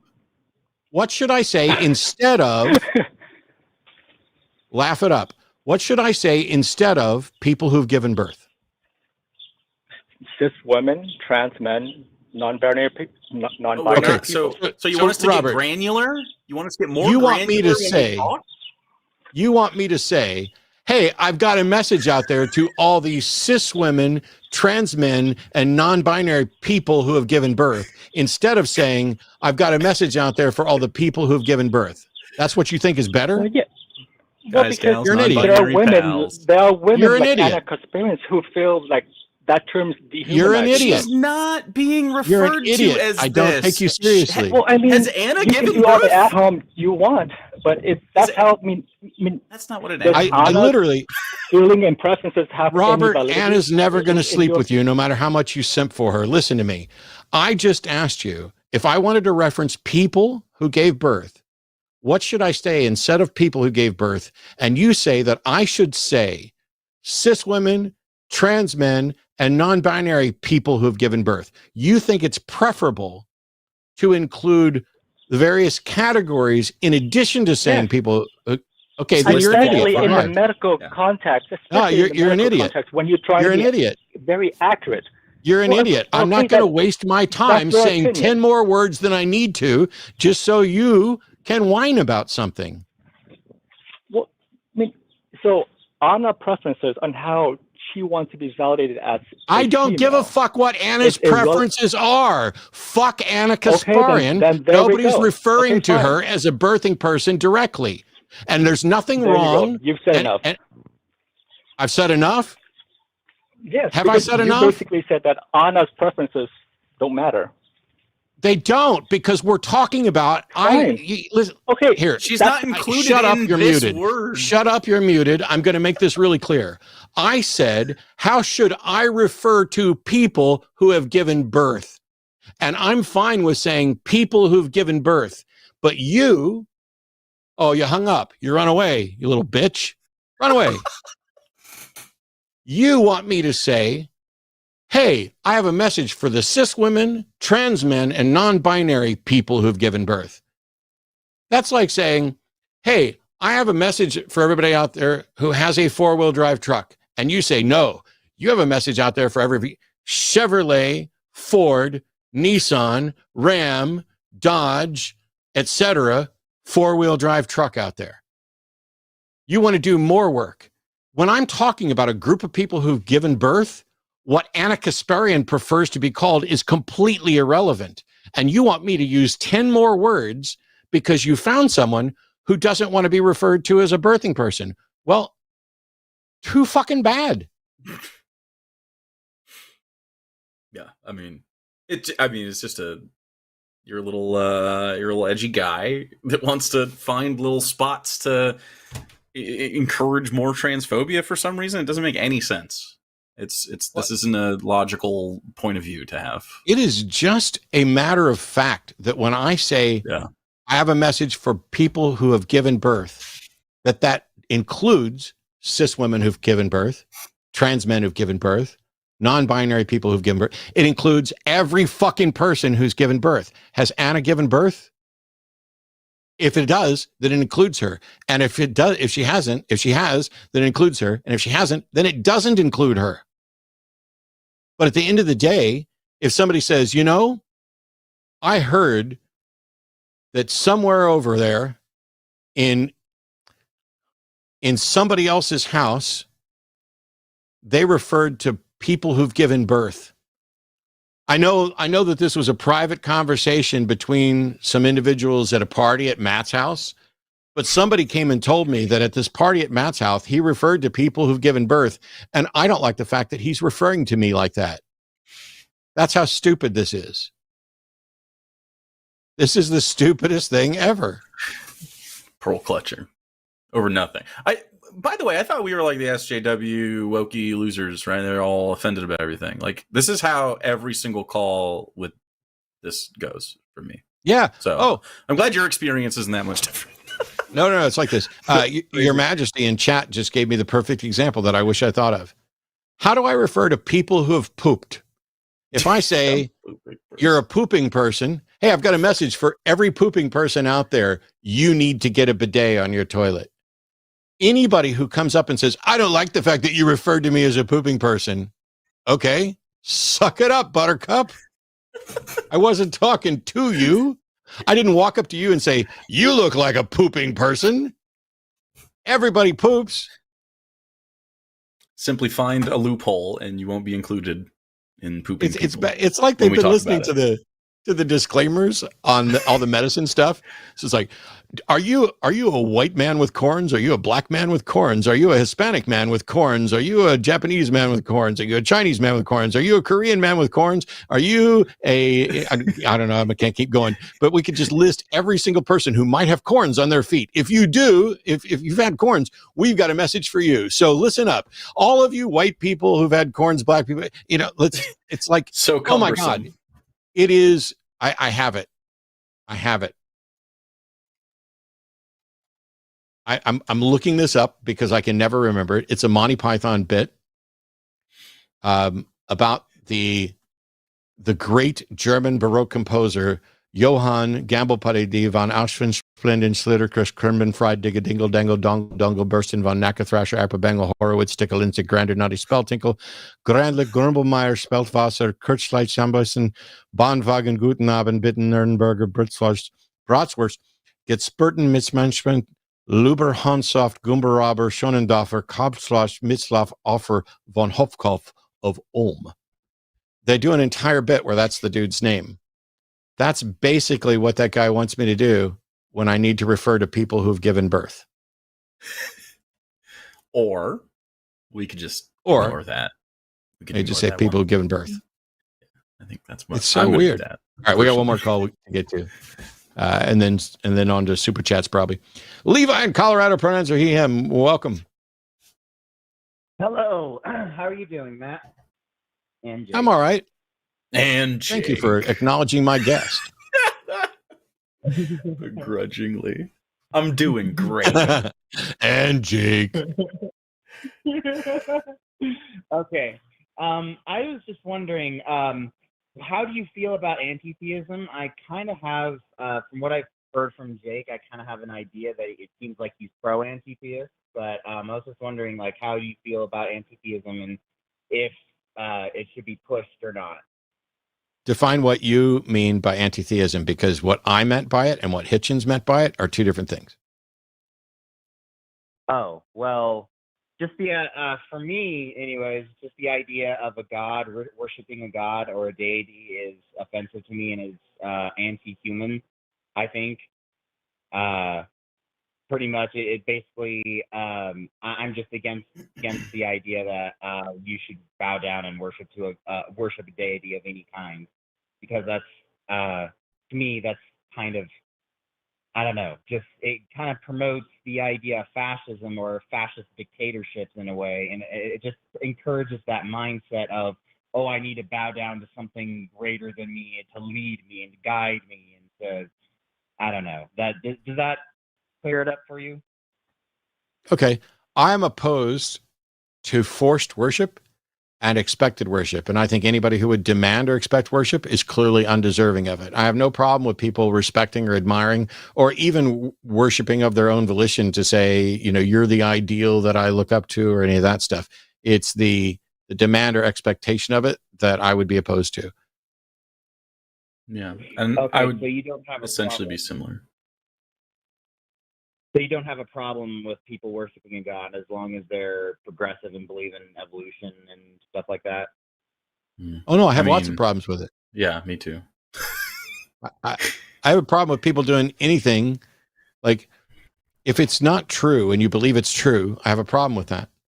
And if it's not true and you're trying to convince other people that it's true, I have a problem with that. There are atheists that you couldn't pay me to vote for or work with. And there are theists who I love dearly, who I agree with on most things and would happily work with them on all the things we agree on. There are the Reverend Barry Lynn used to run Americans United for Separation of Church and State. I would happily have worked with him on church-state separation and happily debated him on the God belief. But when I talk about anti-theism, mine is an opposition to, well, I used to use the term as an atheist is someone who's a non-believer, and an anti-theist is someone who actively disbelieves, kind of like the hard atheist, strong atheist thing. And that is not a popular enough usage. Hitchens used the term to be an opposition to religion. And so I generally don't use the term, which is why I asked you to define it. But I'm opposed to forced or expected worship.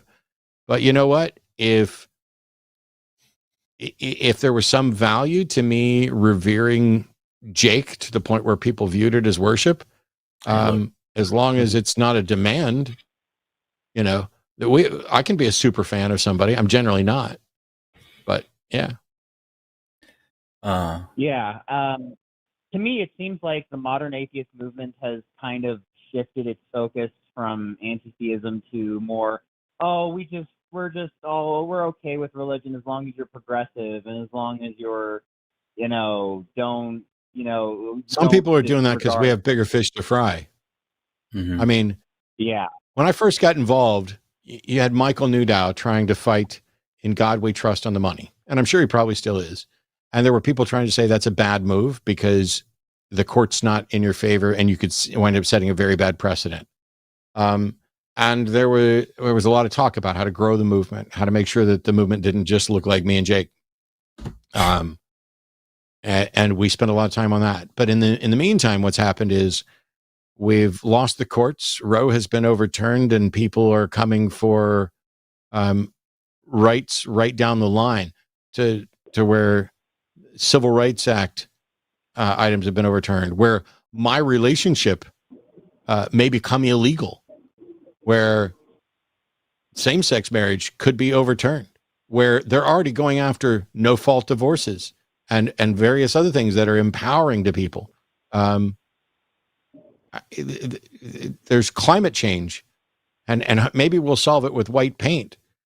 But as much as I would like to see In God We Trust taken off the money, I have zero spoons for that fight right now.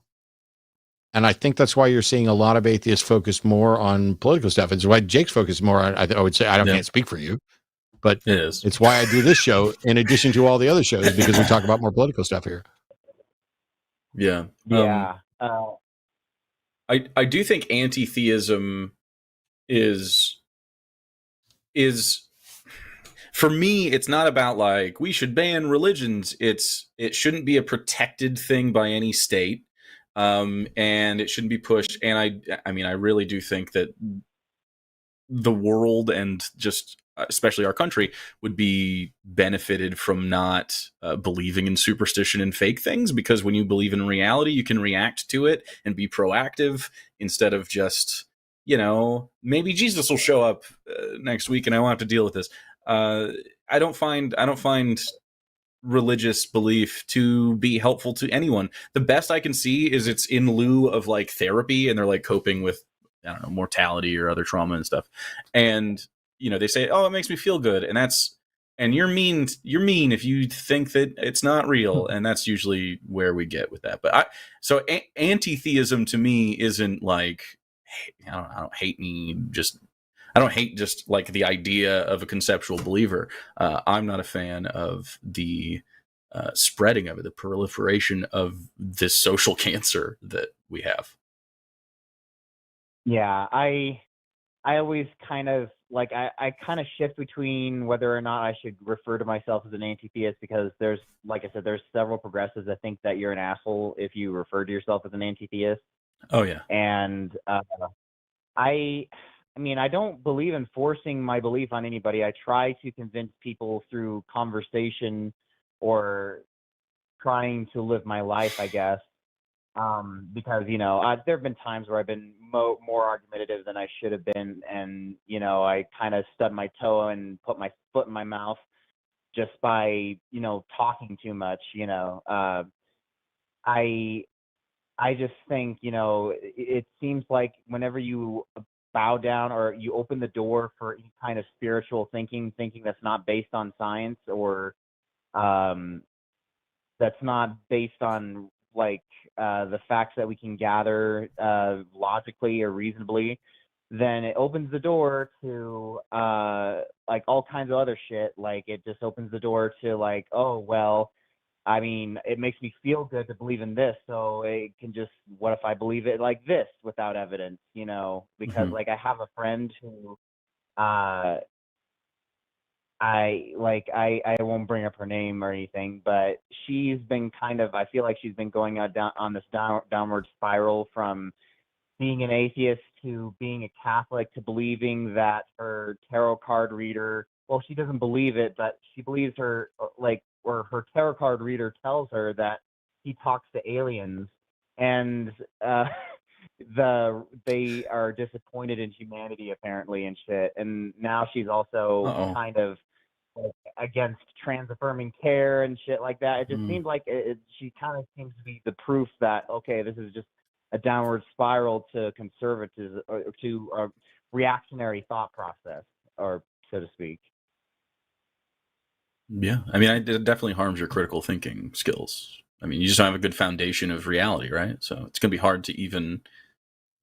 It's hard to build a house when you have 3 corners. You know what I mean? You don't even understand reality.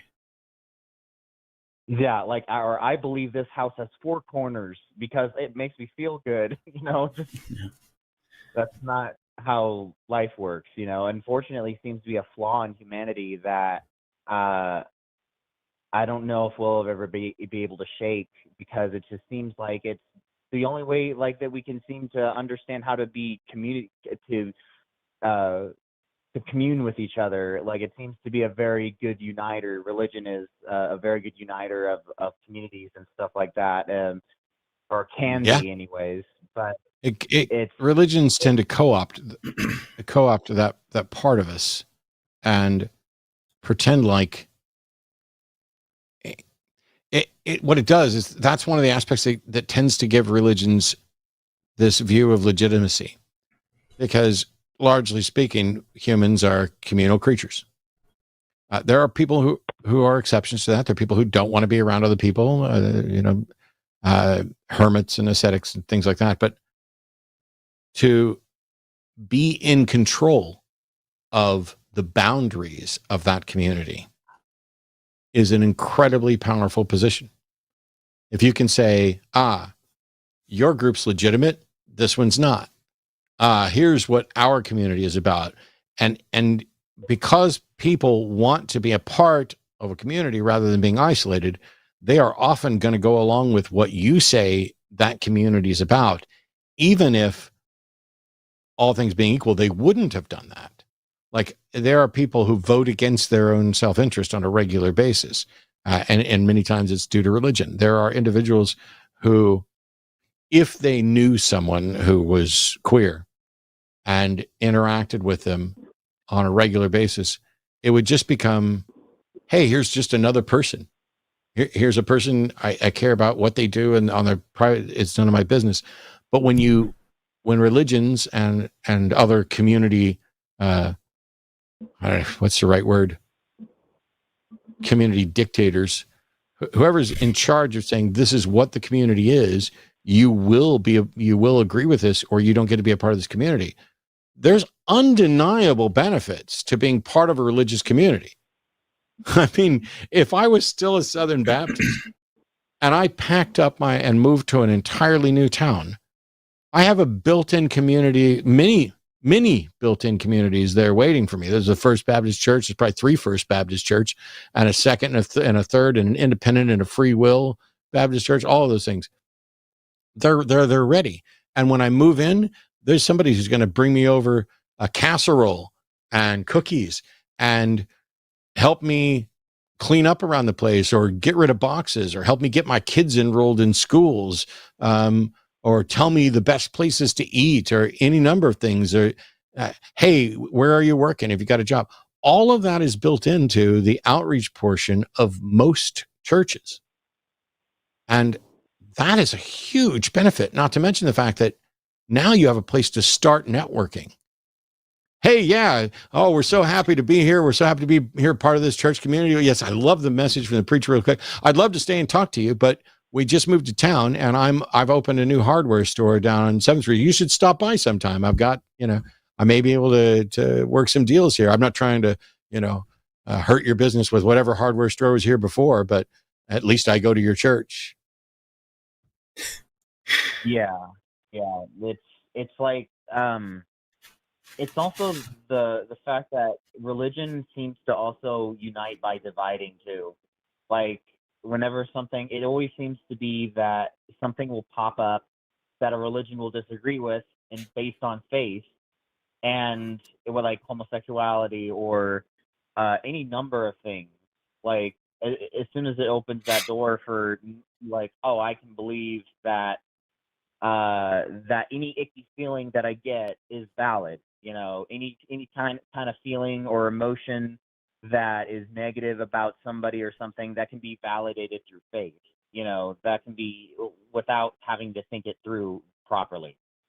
Scapegoating is there's a reason you find that in right-wing spaces. I mean, it's the same people doing it, right? Like, it's a psychological thing that humans do. Like, we like to shuck blame off of us and let other people take the fall, and it's a cope mechanism, and those places don't have. Part of the insidious thing about religion is that they supplant like mental health services, because they're like, oh, the God will take care of it. Prayer, your pastor, whatever. Don't take anything out of this community. It's very insular. Mormons are even more so like that. You can see a good example of that. But like, yeah, while it does provide community, and that's totally true, that is a conditional community that you have to really adhere to, or you're ostracized.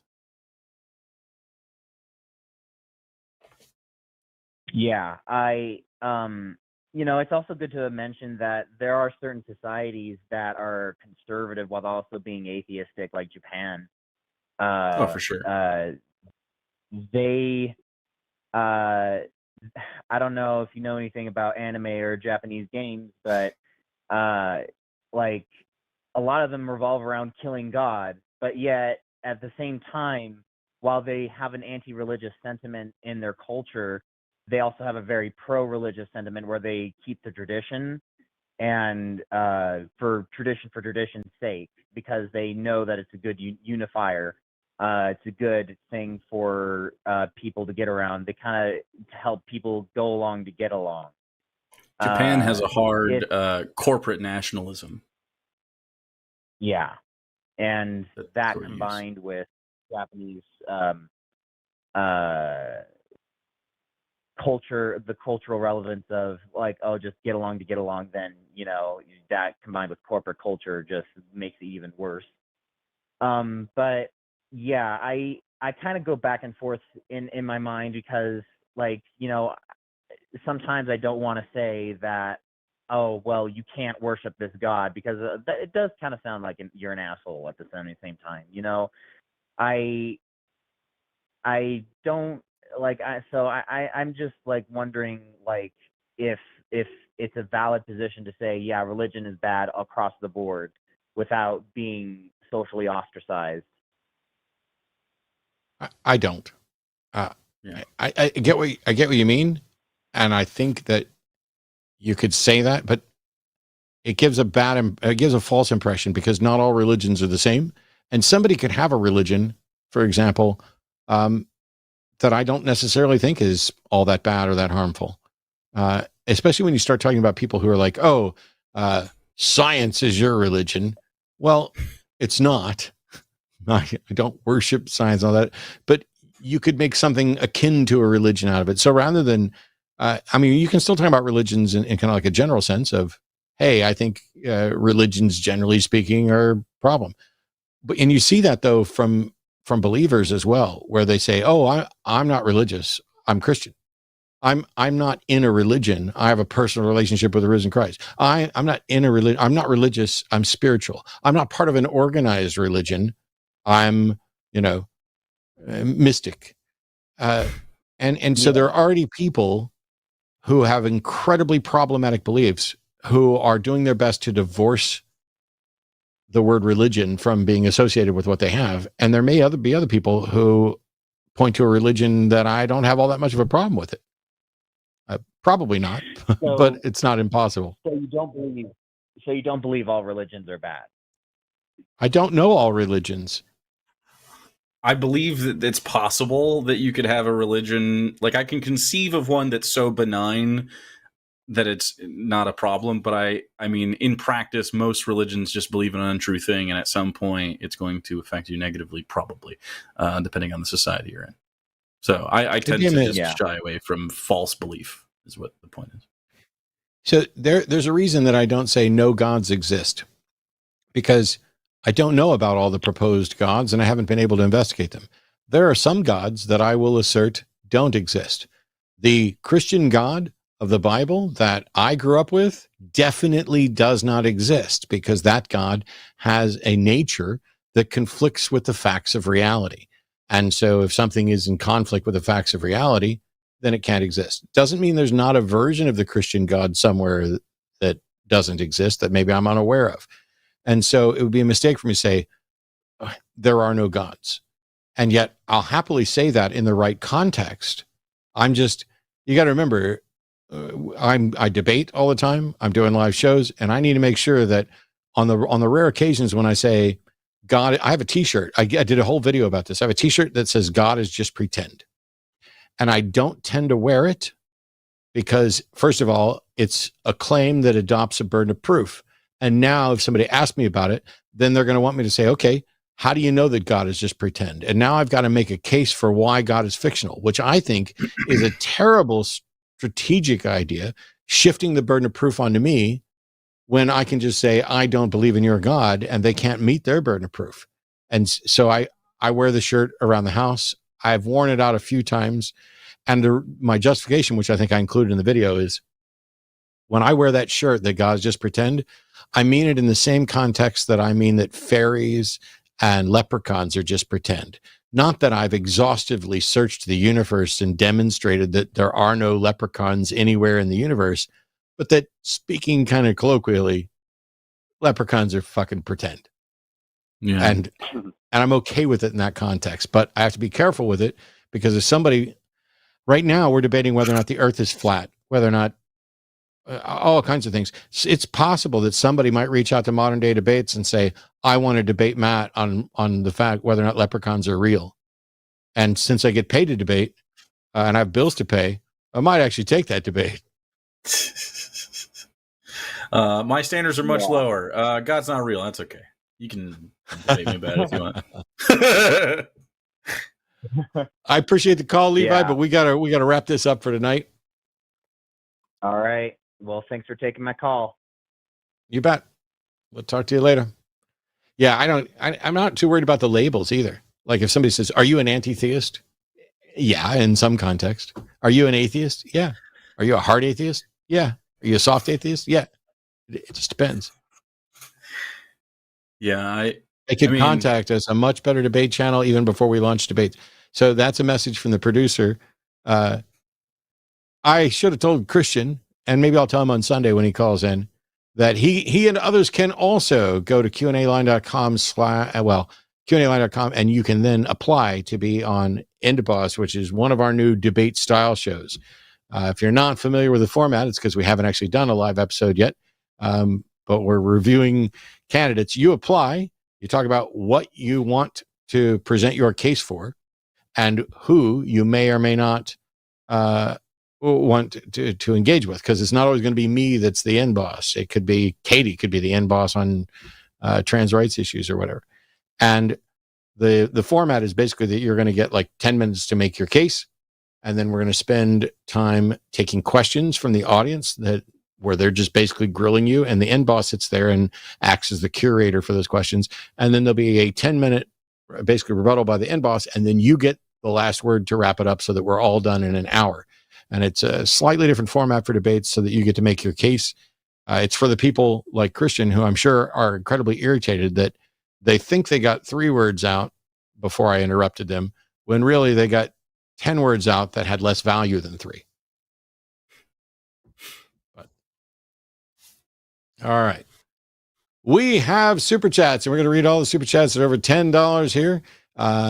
That may change on days when I'm really feeling like it, but I don't want to keep Jake here all night. So we're gonna go with this.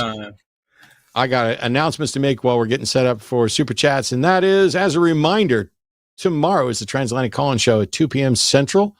That'll feature Aron and Katy. So the OG trans folks are there to take your questions and to answer some really difficult things on occasion. On Sunday, I'll be doing the Sunday show with Mandisa Thomas, as Jimmy will be unavailable. Monday, Skeptalk is going to be Forrest Valkai and Roxanne Fellig. I hope I'm pronouncing that correctly. And as a reminder, we need to increase Patreon support. There's a link down below in the description of this channel. We're trying to put together LineCon 2024, and we're doing it in conjunction with the total solar eclipse, which you will be able to observe from the hill country surrounding Austin. We'd love to be able to get people from all over the world, if not all over the country, to come down, hang out, and engage. It's the first time we're looking at doing some sort of convention like this. We need to get 700 patrons by the end of the month, and I'll get a tattoo drawn by Seth Andrews. But at 1,000 patrons, we're going to begin a patron exclusive series, which forces hosts to watch terrible religious movies like Jimmy and I watching God's Not Dead. If that's something you'd like to see, go check out our Patreon as well. Here we go. Bloop. We alternate reading these. If that's cool with you, I'll start, assuming Sure. you can see them. I can see him. $10 from Gnome Pickles. Looking at what Peterson says, I have to wonder, do his followers and supporters hear a version of him we don't get? Also love seeing you two together. You're both amazing. Well, first of all, thank you. And it's been way too long, but I'd love to have Jake back whenever I can. And get you on for a Sunday show sometime. But I think you may be right, Gnome Pickles. I think in much the same way that some religious claims have an appeal to some individuals and not others, I think that what Peterson says and how he says it can appeal to people who really think they need a guru of some sort, or somebody wise who's able to articulate things in a way that they can't, to kind of to guide them, like a life coach. Like I've said this before, I don't say it very often. My apologies to anybody who's watching who's a life coach. I generally find the life coach label to be asinine and something that is of no value to me and something that I'm confused about. But I recognize that there are people who need help from other people, and there are people who are good at giving that help to other people. And it's not about woo or anything else. It's just I wouldn't feel the need to reach out. Maybe I do need a life coach and I just don't know it. But I don't know. Do you think they're hearing something, or is there something in the framing? I think sometimes it's because Jordan Peterson validates a lot of the negative aspects of masculinity that we are socialized to believe about ourselves. And so a lot of the time he's telling young men like, yeah, you got to work hard and, you know, button up to the top button and wear a tie and be professional, but also like, you know, women and their problems. No big deal. So yeah, I think it's pretty sure I appealing stole it to guys that already have his opinions. I'm pretty sure I'm still. Jordan Peterson's been called a lot of things. And obviously I'm not above name calling, as I called somebody an idiot about 35 times in the span of 2 minutes today. It's not preferable, but it's like, I get to a point where there's nothing else left to do but just call somebody a name, and sorry, it's just going to happen. But I know Jordan Peterson's been called the stupid person, smart person, and the king of the incels. And those, I think, are probably two of my favorite labels for him. This one's yours. All right. From Pibble Punk, $10 dues. I lost my faith years ago, but never took on the task of properly deconstructing the things I used to believe in until recently. You've been a big help, Matt. Thank you. You should write a book. Oh, God. Yeah, I was working towards a book. There's a lot of other things that have gotten in the way, but I appreciate it. Someday, assuming I don't, get prevented from it by some sort of health thing, someday I do plan to finish. I have 4 books outlined. It's just for whatever reason, they haven't been a priority. They should be, but they haven't. $10 from the Raven 200. You've changed your icon. I'm a little praiser. I'm a hallelujah raiser, and I stand about 3 feet tall. Jake knows what's up. Jimmy, go get trapped in a room with Salty the Singing Songbook. Did you see that when we did those? I don't know what. None of this makes any sense to me. So. Salty the Singing Songbook. It was a Christian children's show where a man dressed up as a big blue book and had children flip through his pages to read psalms and songs. And yeah, not great. Not a great experience. I want that Salty the Singing Book to grab a ukulele and sing the Toxic Gospel Train, which somebody out there is going to get that and giggle their little ass off. All right. Thanks so much, Raven. Sonic Shroom, $10 dues. The only thing that is the same about people is that we are all different. pretty true. Yeah, I'm unique, just like everybody else. $10 to St. Brush. Shout out to the Green Man. Oh, that one I don't get either. Yeah, that one's for me. All your fans are showing up in force. All my fans. That one is Armored Skeptic, our friend Armored Skeptic. He is on some conspiracy stuff nowadays. And wow, how do we even describe the conspiracy of the Green Man? It would take far too long. I have all those videos on my channel if you wanna check them out. But the short answer is the Green Man is the electromagnetic field, but also ancient cultures have been aware of our electromagnetic field for a long, long time and been trying to tell us about it through tales of the Green Man. By the way, you should promote your channel because I don't see it down in the show description. And as a reminder, don't forget to check out the Line X. And there's a link down there for that as well. I am on Twitch at Actual Jake, which I will be live after this show to hang out for a little bit. And I'm also on the YouTube under the same name, Actual Jake, where we've done a bunch of that stuff. In fact, I just did an Anna Kasparian video. Are you playing stuff on Twitch as well? No, well, very rarely. Most of the time, we hang out. There's some vibes, and we talk about the YouTube videos, the news that's going on. Like, if Ben Shapiro put out a bad video or Jordan Peterson or something. So it's a lot of the stuff I used to do, but in a live format, long stream format, and then we clip it out onto the YouTube. If you are not a person that wants to watch 4 hours of me, you can watch 20 minutes of me. There you go. $5 from Copycats and crap. I forgot a message in my previous super chat. Here's to paint. There we go. I'm not sure if I understand, but Muldra T. Malcontent, $10. Whether or not Jesus was divine is debatable, but there's hysterical evidence that Harris Glenn Milstead was divine. I don't know who Harris Glenn Milstead is, personally. I feel like I've suffered some sort of hammer to the head. Am I old or young? I'm like, every other message has some reference in it that I don't get. So get off my lawn, Moldred T. Malcontent. You young whippersnappers talking about, I don't know what. I wish I did know. Maybe I'll have to look it up. Harris Glenn Milstead. It sounds familiar, but is that from The Simpsons? I don't know. I'm not a Simpsons enjoyer. Greg Markowski, 1999. Had to work late tonight. It was nice to have this show to look forward to. Oh, I got it. I got the joke. Harris Glenn Milstead, the reason it sounded familiar, that is Divine. The performer, Divine. That makes sense. Okay. There we go. That was just a demographic thing for us, you and me. That was outstanding.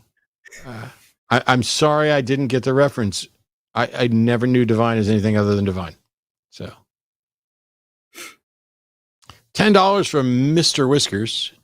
Bidets are based. You goddamn right there. I tell you, when I know Seth just recently got one and was talking about it and everything else. And when at the beginning of the pandemic, when there was a toilet paper shortage, I first thing I did was I ordered a bidet for the downstairs toilet.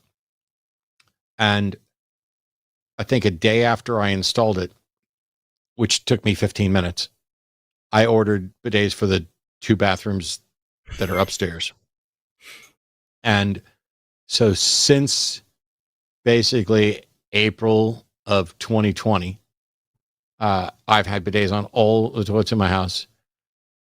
I don't like to go to the toilet in any public space. I don't like going at my friends' houses. I don't like going at the hotels that I stay. If there's not a bidet, I'm actually a little upset and feel a little gross and don't know how I went so long without it. You're a poop snob. My toilet paper usage. What's that? You're a poop snob now. You can't. I am. I absolutely am, because I use almost no toilet paper. I use some, but it's more of a drying thing. But I kid you not, some of them are a little rough, like the water pressure is too high. Some people complain about the cold water you can buy, get heated one and everything else. Doesn't matter. I will go poop without one because I'm a pooping person. Person. I'm a pooping person, but I don't ever. I would never prefer a facility without a bidet. But anyway, they're awesome.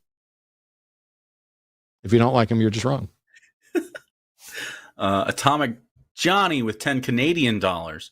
PSA, the weekly whims of weirdos and talking heads have no bearings on the rights and dignity of human beings. Matt and Jake, thank you for another epic episode. Much love. Awesome. Thank you, Atomic Johnny. Oh, this is crap. I've forgotten the currency, but it's 50 of whatever that currency is from Ashlish. Jimmy and or Arden, can we work on syncing Matt's mic volume with the rest of the audio volume? I find Matt's mic a lot louder than the rest, callers and hosts, and I need to change volume often. Okay, thanks for the feedback. It's Romanian. I don't have. Oh, Jimmy says all audio sources are auto gained to the same level, so it isn't volume but presence that varies, which is affected by mic proximity, etc. Your device may also boost lower frequencies, so we can't sync to you. I could do some ASMR stuff, whatever, but that annoys some people. I could also move my mic away a little bit. I've had a couple different mics. This one Jimmy got me, which I think sounds better than my Bluebird now that I've used it for a while, but I do also love the sound of the Bluebird. Anyway, thanks for the feedback. And Jimmy knows the answer, and I guess you got the best answer you could get there. Look, he even put his own super chat there where I could queue it up, but I didn't see it till afterwards. Light Halcyon, $20. Maybe leprechauns are pretend, but Roland is real. Did it happen again? Did what happen again? The reference that we don't know? Because I don't know who the Roland is. I don't either. Oh no, it happened again. Damn it. If I just Google Roland leprechauns, will we find the answer? That's a Forrest Valkai thing, is what Jimmy's saying. I have a snake called Ronald, and so I misread that as Ronald. He's a lesser clown, and so all of our clowns are named after clowns. We have Ronald the clown, we have Clarabelle, we have Bozo. That's great. Bozo the fucking clown, because it needs to be that way. $20 in allegedly real money from the wonderful and lovely Katy Montgomerie. I'd watch a leprechaun debate Jesus. I'd watch anybody debate Jesus, unless that's Jesus, in which case I don't know which Jesus we might be talking about. Also Kathleen. Also, I nominate Saturday's Warrior for the terrible religious movies watch parties. See how much of that Jimmy can get through before he has to leave to GF himself? Oh, go fuck himself. Jimmy doesn't take compliments well, and so go fuck yourself, Jimmy, became essentially like the default compliment, and then it became a joke. Just like we've also used Fergal Burgle Minergal Burgle as my temporary, but we haven't used it a lot lately. And my new favorite thing was this individual who decided after talking about my girlfriend, gendering her correctly, then decided to reply to me by saying, "You're gay, homie." I was like, that's my new favorite thing. It's like as if being gay would bother me to say. Gay, bi, pan, what I can give a fuck, but it's like, you're gay. You just got done talking about my girlfriend. Yeah. Your girlfriend's the reason I say you're gay. Awesome. Thanks, man. All right, man. Means a lot. Totally. Very effective. $10 from the Raven 200. Also, yes, Matt, I did change my icon. It's Tomura Shigaraki. That's probably wrong. For My Hero Academia. He's one of my favorite villains. Also, Jimmy, go high five Tomura Shigaraki. Twice. Wow. You're hit with it twice. Yeah, Arden's going to beat me up for that. I'm not an anime watcher very much either. My partner she has to get me into it sometimes too. So. Yeah. My Japanese pronunciation is wrong almost all the time. Me too. Courtney Lord, $10. This is the first channel I've yet subbed to because I'm tech-averse / algorithm-averse. So thanks, Matt, for being the coolest. I really admire your honest, Awesome. rational, generous approach to argumentation. Little snake emoji. That is so sweet. Thank you for saying so and for the snake emoji. And I appreciate the fact that there are people who have lots of different styles. And I joked earlier about how I called someone an idiot like 35 times in a minute. That is not a generous approach to argumentation. What happened before that was a generous approach to argumentation. But, I hit my limit. It's just the way it's going to go. Another 50 from Ashless. You're old when you brag about your bidet. Poop snob is the new insult for pooping persons such as myself. Beautiful. Thank you for running with, it's Romanian Lou. Thank you for running with the bit. All right. And this is going to be the last super chat unless you get your super chat in while we're actually talking about this one. Brian, $10, possibly the last one. There are a ton of mind-bending advances in material science coming down the pipeline. If you're excited about ultra-white paint, you ain't seen nothing yet. Well, I haven't seen the ultra white paint yet, but I saw a picture of it. So it's the opposite of Vanta Black, essentially. Yeah. And the question is, are we going to have a dueling thing where the people who don't think climate change is a real issue just paint everything Vanta Black to try to raise the temperature? They absolutely would. Just like the Obama light bulbs. Yeah. I was doing a lot of complaining about Twitter. Hey, we got another super chat coming in. I'll get to it in just a second. I was doing a lot of complaining about Twitter, and DJ Gerthy's posted quite a few things. I already credit him with. One of them that I saw from him first, although it wasn't his thing, was there were 2 polls posted on Twitter. One of them had almost 46,000 respondents. And the poll, I want to make sure I read this correctly. I posted it to Facebook and other stuff. The poll was, do you believe Jews disproportionately control the world institutions, banks, and are waging war on white Western society? And yes, 100% was winning with 53% of the vote.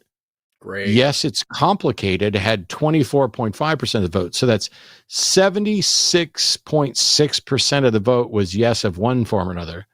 And the no's were just like, 22 and some change.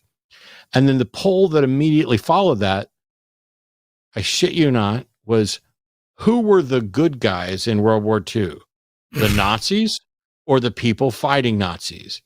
And the Nazis were winning with 55.9% of the vote. Now, I get it. I'm not armored skeptic. I'm not a conspiracy theorist. I'm not a Looney Tunes. I recognize that a good chunk of the people who are voting that way are just actually trolling to piss people off. They're not going to take this seriously. And they probably wouldn't side with the Nazis, or at least I hope that's the case. But there were 46,000 yes 100 people voted, and 50 some of those percent of those were for yes, absolutely. Now that means that at least 23% are vile racist pieces of shit or trolling pieces of shit. In any case, it means that polls are useless. Trying to have conversations there are useless. And it's all about clickbait. Oh, let me get you to be outraged. And it worked. I posted it. I shared it on Facebook. I shared it on Threads. It worked fine. But what I'm doing a lot more of is just straight up blocking people. I haven't blocked Lauren Boebert yet, although I forgot to mention all of our ball pythons that have the clown morph. I know I mentioned that they're named after clowns. One of the girls that we just got, I named Boebert. That's great. So, new super chat, $10 for Mr. Beepers. Hey, Jimmy, I know it's a long shot, but can you hire Hannah and Jake to come in and record some new chick tracks? I think I've listened to each one, old one 50 times, no lie, comedy gold. What's the likelihood of that? Of us coming back and doing that? We'll see down the road. I don't know. I'm not opposed to it at all. I'd love to get her on the show at some point, and to get you guys both working on something would be cool. But Yeah. all right. And the new last super chat, $19.99 from Rick Von Moore. That's it. Nothing. That's the last of the super chats, unless somebody gets one in while I'm trying to close out the show. First of all, huge thank you to Jake for agreeing to do this, and not just agreeing to do it, but on fairly short notice. I mean, I just reached out like, 2 days ago, 3 days ago? Yeah. Something like that. It's been a long time. Wednesdays Man. are We should hang pretty out. open for me. Yeah, we should. I'll have to make my way down there at some point. I will definitely be reaching out again. Definitely for a Wednesday, maybe for a Sunday show at some point. Also, I want to make sure we thank all the people who tuned in today, all the people who called in today, including someone who was so mad at how they were treated on Sunday that they called into the Atheist Experience to whine to my friends over there, and then called in again today while not really presenting that much of substance. I did just see a super chat pop in, and that is $49.99 from Robert Algott. Have you heard of Dan McClellan? He's an academic biblical scholar whose content I find as an atheist incredibly interesting. I'd love to see you have him on as a guest. I'm probably not likely to have him on as a guest, but I will look more into Dan. Matter of fact, just so that I can do what I say I'm going to do. I have now Googled and gotten search results for Daniel O. McClellan and found his WordPress, Twitter, all that stuff. And I will look him up so that I know a little bit more about him as well. Thank you very much for that super chat there. Huge thank you to Cookies and all of our moderators, and to our call screeners, the people who are working behind the scenes. I know Jimmy's, laying in bed, kind of half producing right now. So, go fuck yourself. But I couldn't be prouder that the Line Network has now crossed 90,000 subscribers. Hell yeah. That's a tripling virtually of what it was when I first started doing the hang up on Wednesday nights, when we were mostly focusing on the elections. And we will be focusing on the elections as we get towards that election season again. There'll be a lot of political stuff. I'm very eager to get Jake back, especially when we start doing that stuff. Please make sure you go check him out on Twitch at the Actual Jake, or is it at Actual Jake, not the Actual Jake? Actual Jake. And I'll be live in 2 seconds after we're done here. Go load up Twitch right now while you're listening to me say, once again, thank you guys for making my Wednesday awesome. I can't thank people enough, and I am very, very encouraged by the support the network's got. If you haven't already gone over to become even just a simple lowest end Patreon, please consider doing that, because that's what's going to allow us to have the LineCon 2024 in conjunction with that eclipse. It's what's going to get us to doing additional content. And watch out, because Jimmy and I are in works to get our first actual End Boss episode up in the near future. In the meantime, don't forget to check out Epic Loot, because we're hatching snakes on a regular basis, including 4 beautiful ones this week. You guys, please take care of yourself. Thanks, everybody. We will see you next week. Tune in tomorrow for the Transatlantic Call-In Show. I hear music. See, normally that'd mean like the microphones are turned off, but I'm pretty sure they can still hear everything I said. I hear you. Yeah, me too. Maybe they wanted to take the repose off. I didn't see the results of the